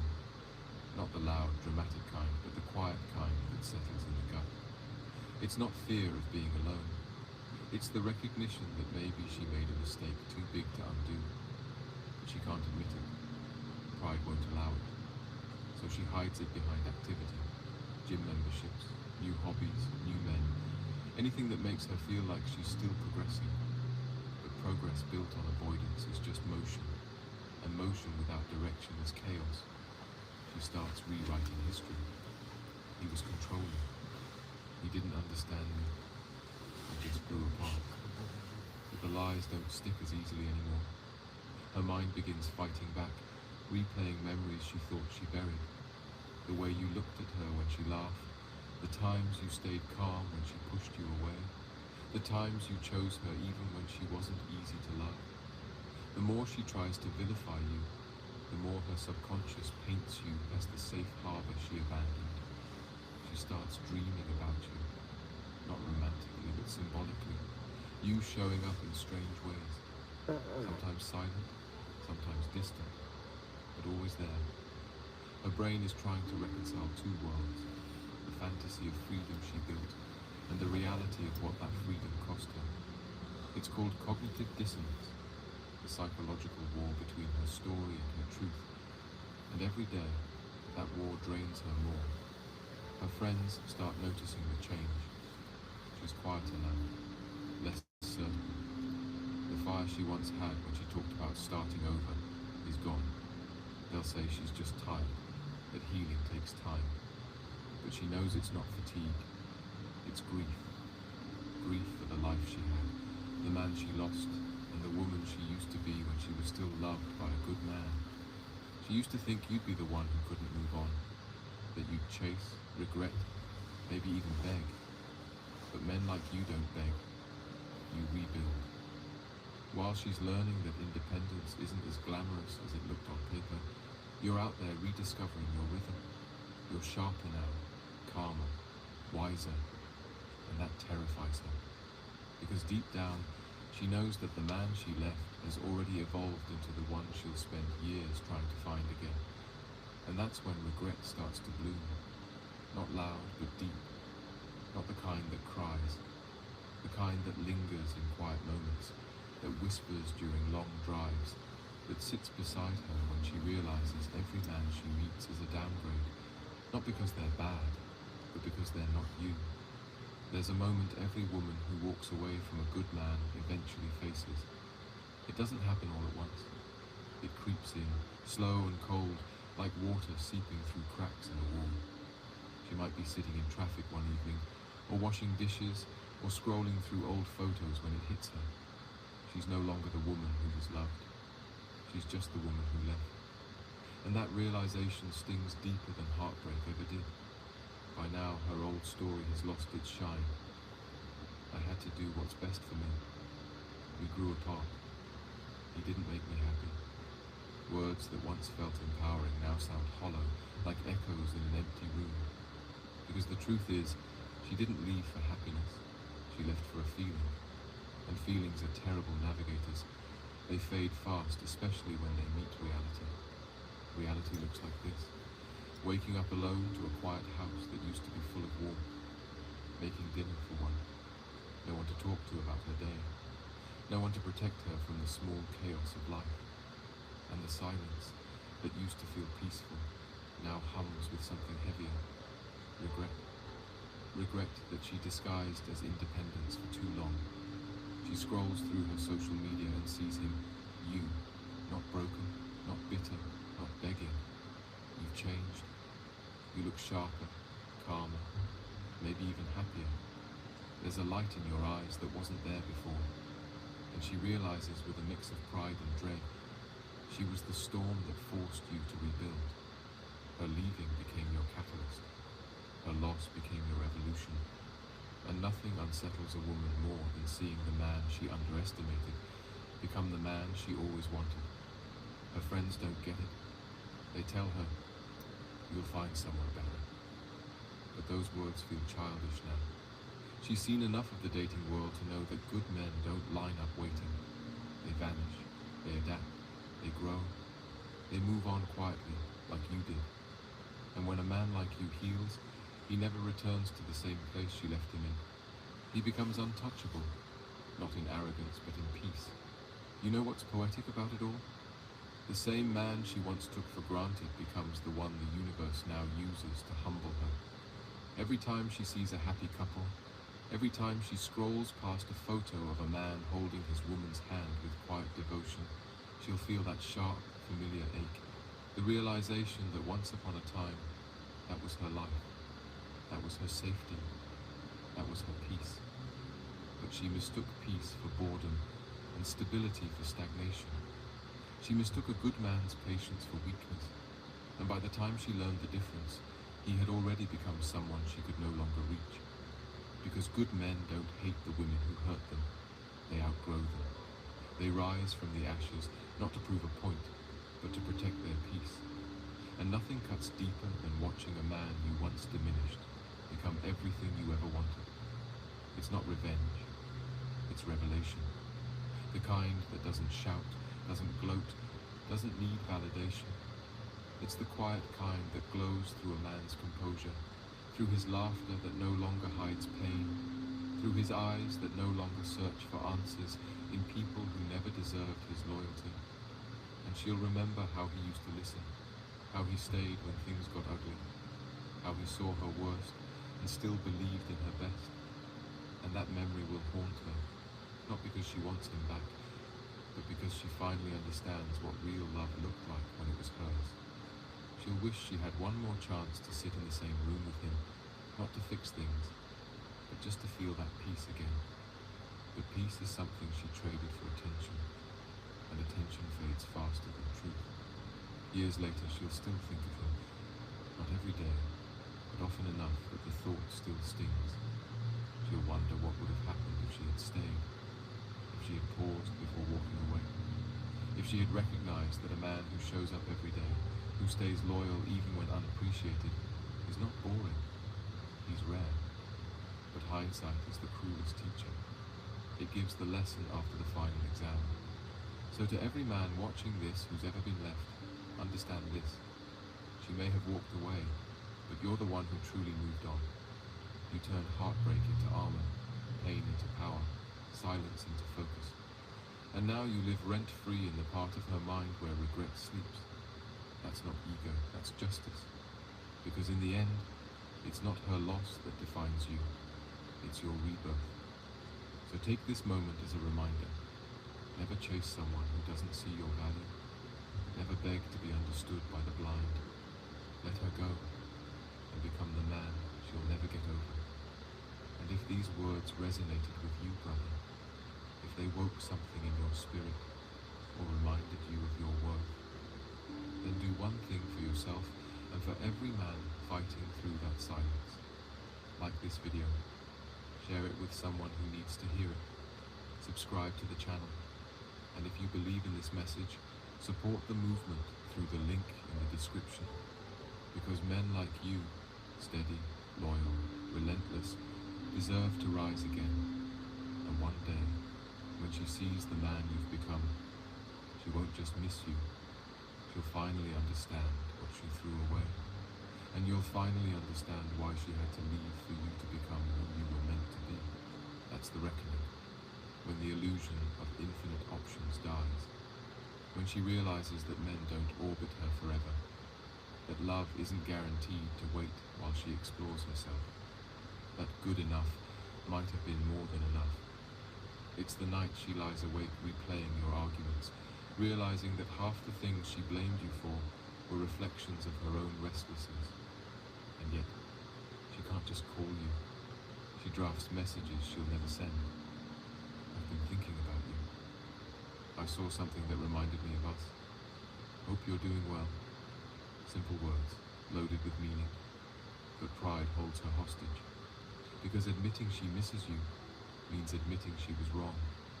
And some women would rather suffer silently than face that kind of truth. She'll bury herself in self-improvement now.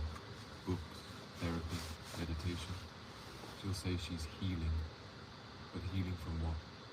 From a man who loved her? From stability? From being understood? What she's really doing is trying to rebuild an identity that makes sense without you.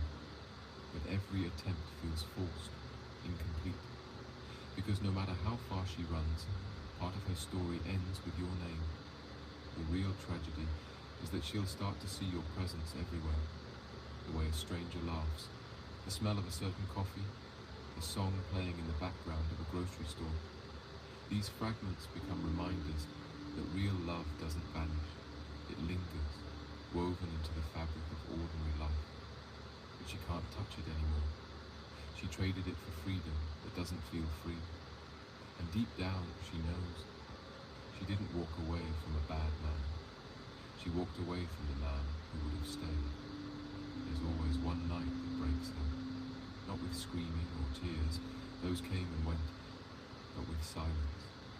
She's sitting alone, maybe after another date that went nowhere, maybe after seeing your photo online with someone new, and the truth lands so quietly, it almost feels merciful. He really moved on, and I really lost him.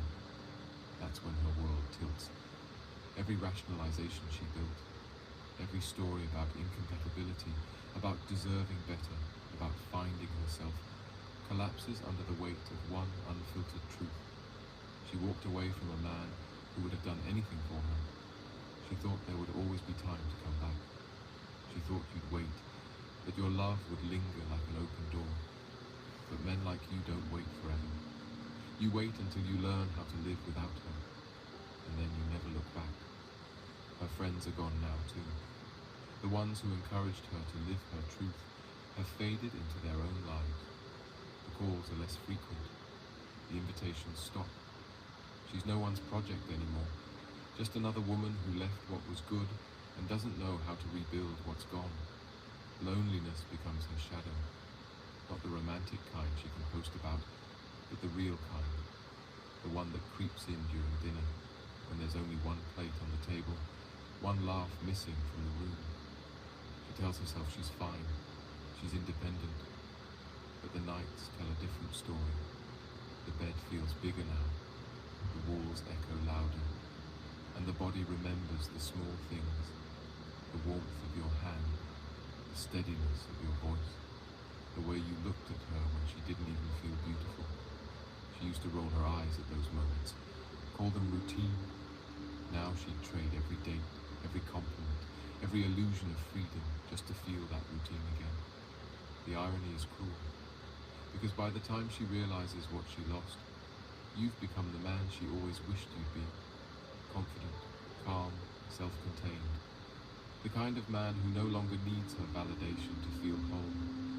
She'll see it in your posture, in your tone, in the quiet certainty that comes from surviving heartbreak and turning it into discipline. And that sight will undo her. She'll want to reach out, but she won't. Pride still chains her to silence. She'll wait for the right moment. Your birthday, a memory, an excuse to say hey. But by then, you'll be too far gone. Maybe in love again. Maybe simply at peace. Either way, unreachable.